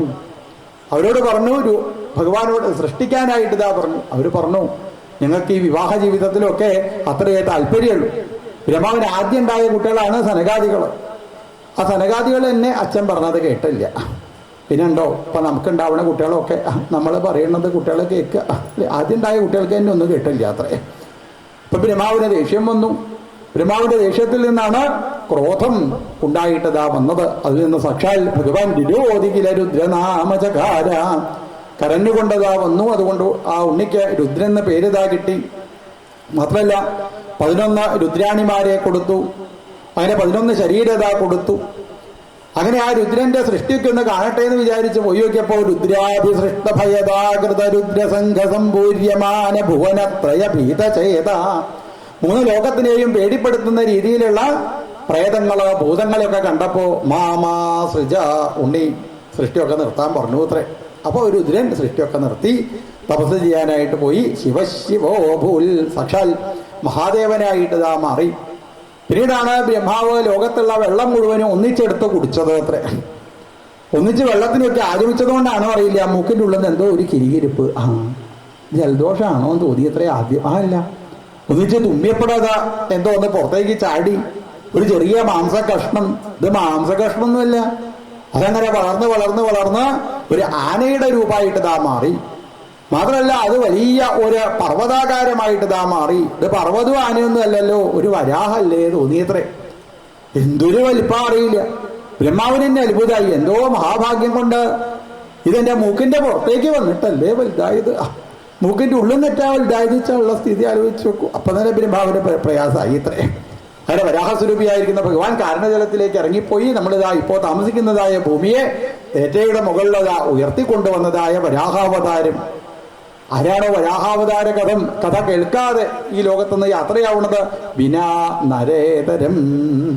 അവരെ നരന്മാര് മനുഷ്യന്മാരിൽ നിന്നും പറയാനായിട്ട് പറ്റില്ല. ഞാൻ പിന്നെ മൃഗങ്ങൾ എന്ന് പറഞ്ഞൂടെ? മൃഗങ്ങളോട് പറഞ്ഞാൽ മൃഗങ്ങൾ പറയും അങ്ങനത്തെ ആൾക്കാരെ ഞങ്ങളെ കൂട്ടത്തിലും കൂടണ്ട കേട്ടോ. പിന്നെ മനുഷ്യനല്ലാതെ മൃഗമല്ലാതെ എന്തിനോ വേണ്ടി ഈ ലോകത്ത് ഇങ്ങനെ രാവിലെ ആവണു ഉച്ചയാവണം ഇപ്പോഴും എഴുന്നേൽക്കാത്ത എത്ര ആൾക്കാരുണ്ട് ആലോചിച്ച് നോക്കൂ അല്ലെ. ഇപ്പോഴും കടന്നുറങ്ങുന്ന അനവധി ആൾക്കാരുണ്ട്. ഇങ്ങനെ ഒരു ദിവസം ഇവിടുന്ന് അങ്ങോട്ട് ബിസിയും ട്രാൻസ്പോർട്ടും ഒക്കെ പാടെ കിട്ടി അങ്ങോട്ട് പോവാ അല്ലേ. അപ്പോ മനുഷ്യനായിട്ട് ജനിച്ചുവോ ഭഗവാനെ ഉപാസിക്കുകയാണ് ഇതാ വേണ്ടത്. അപ്പൊ ആ ഹിരണ്യാക്ഷവധം എന്നുള്ള രീതിയിൽ വരാഹാവതാരത്തിനെ കേൾക്കണമെന്ന് ആഗ്രഹമുണ്ട് എന്ന് പറഞ്ഞപ്പോ 6 അധ്യായങ്ങളിലായി വരാഹാവതാരത്തിനെ വിസ്തരിക്കാനായിട്ട് അതാ പുറപ്പെട്ടു. എന്താ 6ന്റെ പ്രത്യേകത അല്ലെ? 6 എന്ന് പറഞ്ഞാൽ ഷഡ് വൈരികൾ എന്നർത്ഥം. നമ്മുടെ ശരീരത്തില് 6 ശത്രുക്കളാണ് ഇതാ ഉള്ളത്. ഏതൊക്കെയാണത്? കാമം, ക്രോധം, ലോഭം, മോഹം, മതം, മത്സര്യം തുടങ്ങിയ 6 വികാര വിചാരങ്ങൾ ഇല്ലാതായിട്ട് തീരണം. അതാണ് ഹിരണ്യാക്ഷവധം.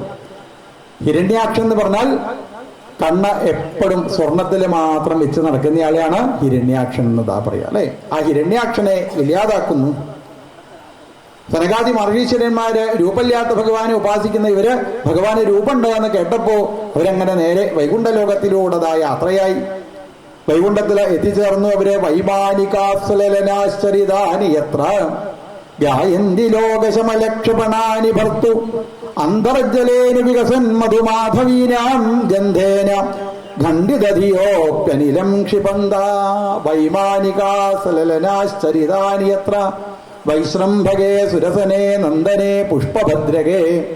അനവധി ഉദ്യാനങ്ങള് താണ്ടി സനകാദി മഹർഷീശ്വരന്മാരങ്ങനെ നടന്ന് വൈകുണ്ഠത്തിലെ ലോകത്തിലേക്ക് പോകുമ്പോൾ കുറെ വിമാനങ്ങളെ അവർക്ക് കാണാൻ സാധിച്ചു. 1-2 വിമാനമല്ല, വിമാന കൂട്ടങ്ങള്. ആ വിമാനമൊക്കെ ഓടിക്കണതോ നല്ല സൗന്ദര്യമുള്ള സ്ത്രീകളാണ് അത്ര വിമാനമൊക്കെ ഓടിക്കണത്. പൈലറ്റുമാരൊക്കെ സ്ത്രീകളാണ്. നമ്മൾ വിചാരിച്ചത് വിമാനം ഓടിക്കാനുള്ള പിന്നെ റിസർവേഷൻ ആയാൽ പിന്നെ അങ്ങനെയാണല്ലോ. 1 ആയാൽ പിന്നെ 10%, പിന്നെ 20%. ഇപ്പൊ വിമാനമൊക്കെ ഓടിക്കണ നല്ല സൗന്ദര്യമുള്ളതായിരിക്കുന്ന സ്ത്രീകള് ഗായന്തി ലോകശമലക്ഷപണാനി ഭർത്തു. ആ പൈലറ്റുമാരോ അവരങ്ങനെ ഉറക്ക പാട്ട് പാടുന്നുണ്ട്. വിമാനം ഓടിക്കുന്ന ആൾക്കാരൊക്കെ പാട്ട് പാടുക വെച്ചുള്ള സ്ഥിതി ഒന്ന് ആലോചിച്ച് നോക്കൂലെ. അതിലിരിക്കുന്ന ആൾക്കാരുടെ സ്ഥിതി പറയാതിരിക്കുക ഭേദം. ഇപ്പൊ ഇവര് ഏത് പാട്ടാ പാടുന്നത്? ലോകശമലക്ഷപണാനി ഭർത്തു. സാക്ഷാൽ ഭഗവാന്റെ ആ കീർത്തനങ്ങളെ പാടുന്നതായ വിമാനം ഓടിക്കുന്ന സ്ത്രീകളെ കാണാനായിട്ട് ഇതാ സാധിച്ചു. കുറച്ചും കൂടി അപ്പുറത്തേക്ക് പോയപ്പോ പാരാവതന്യഭൃതസാരസ ചക്രവാഗദാത്യൂഹ ഹംസ ശുഖതിത്തിരി ബരിഹിണാംയ കോലാഹലോ വിരമതേജിരമാത്രമുച്ചയർഭൃംഗാധിപേ ഹരികഥാമിവ ഗായമാനേ. ഹരികഥകളെ പാനം ചെയ്തുകൊണ്ട് ഹരികഥകളെ ചൊല്ലിക്കൊണ്ടിരിക്കുന്ന പൂക്കളുടെ 4 ഭാഗത്തും അങ്ങനെ പ്രദക്ഷിണം ചെയ്യുന്ന വണ്ടുകളെയൊക്കെ കണ്ടുകൊണ്ട് മന്ദാരകുന്ദ പുരരോൽപ്പല ചമ്പകാർണ പുന്നാഗ നാഗബകുളാംബുജ പാരിജാത വനങ്ങള്, മന്ദാരത്തിന്റെ വനങ്ങള്, തുളസി വനങ്ങളൊക്കെ കണ്ടങ്ങനെ അവര് സനകാദികൾ അങ്ങനെ നടന്ന് കുറച്ചും കൂടി അപ്പുറത്തെത്തിയപ്പോ അവിടെ ഒരു ലക്ഷ്മി ഭഗവതി. ആ ലക്ഷ്മി ഭഗവതിയോ നല്ല സൗന്ദര്യത്തോടു കൂടിയ ലക്ഷ്മി ഭഗവതി, കഴുത്തിലെ സ്വർണ്ണമാല അണിഞ്ഞ്, പട്ടുവസ്ത്രങ്ങൾ അണിഞ്ഞ്, പാദങ്ങളിൽ സ്വർണത്തിന്റെ പാദസരൊക്കെ അണിഞ്ഞ്, കയ്യിലൊരു താമരമുട്ടൊക്കെ പിടിച്ചങ്ങനെ വരുന്നതായ ലക്ഷ്മി ഭഗവതി.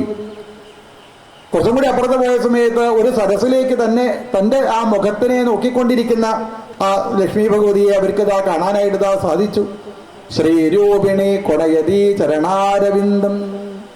കുറച്ചും കൂടി അപ്പുറത്ത് പോയപ്പോ ഊഞ്ഞാലാടുന്ന മറ്റൊരു ലക്ഷ്മി ഭഗവതിയെ ഇതാ കണ്ടു. കുറച്ചും കൂടി അപ്പുറത്ത് പോയ സമയത്ത് അടിച്ചു പാടുന്ന വേറൊരു ലക്ഷ്മി ഭഗവതിയെ അവർക്ക് ഇതാ കാണാനായിട്ട് ഇതാ സാധിച്ചു.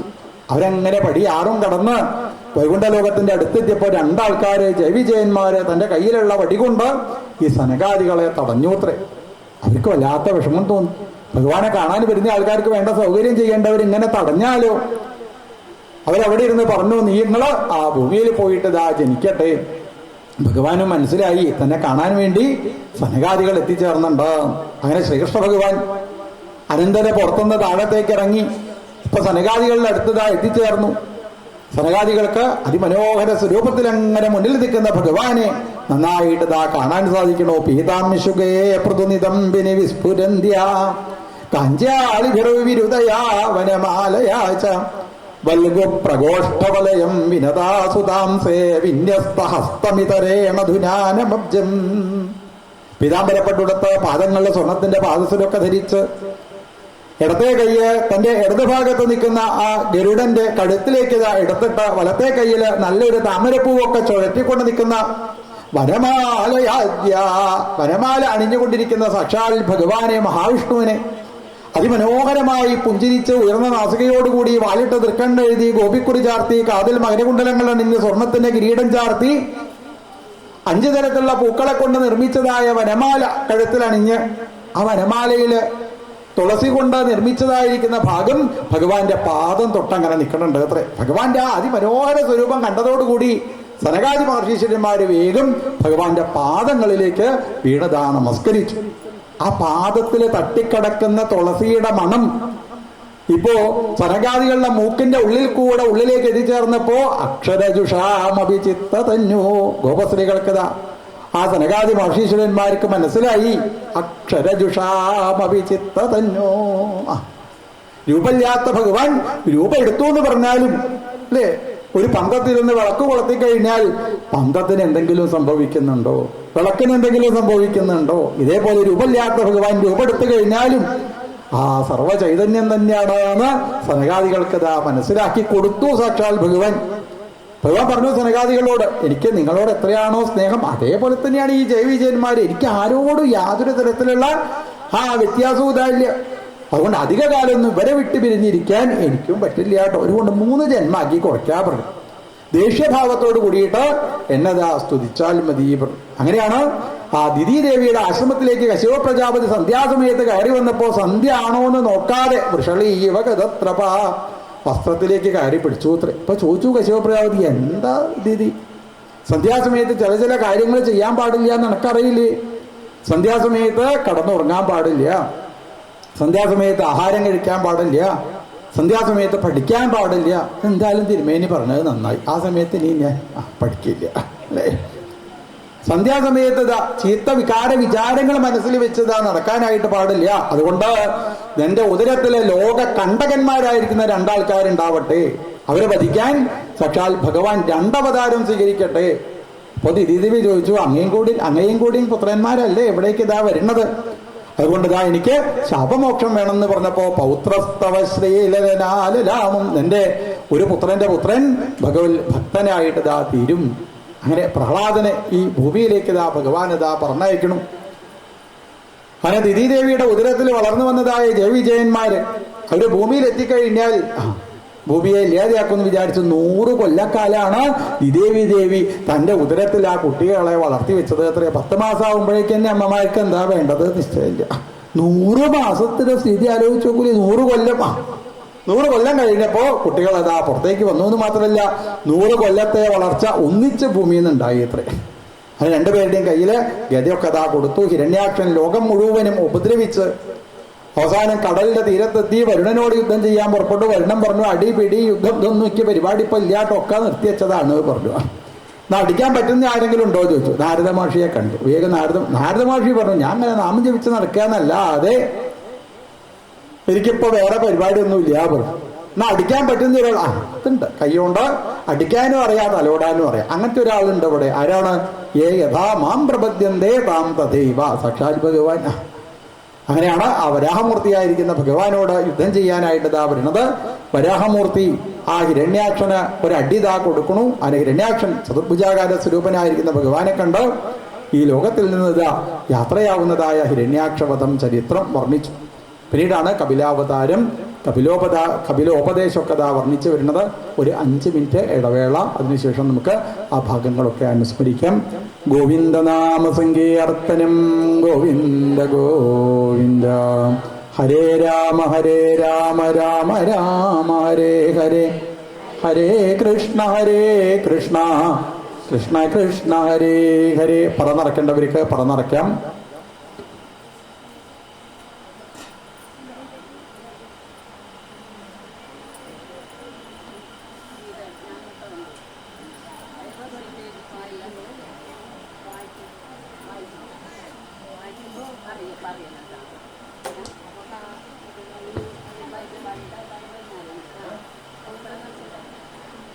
ഓം നമോ ഭഗവതേ വാസുദേവായ. അഥ ദ്വാദശോധ്യായ. മൈത്രേയ ഉവാച ധ്രുവം നിമിത്തം പ്രതിബുദ്ധ്യ വൈശസാദവേദമന്യും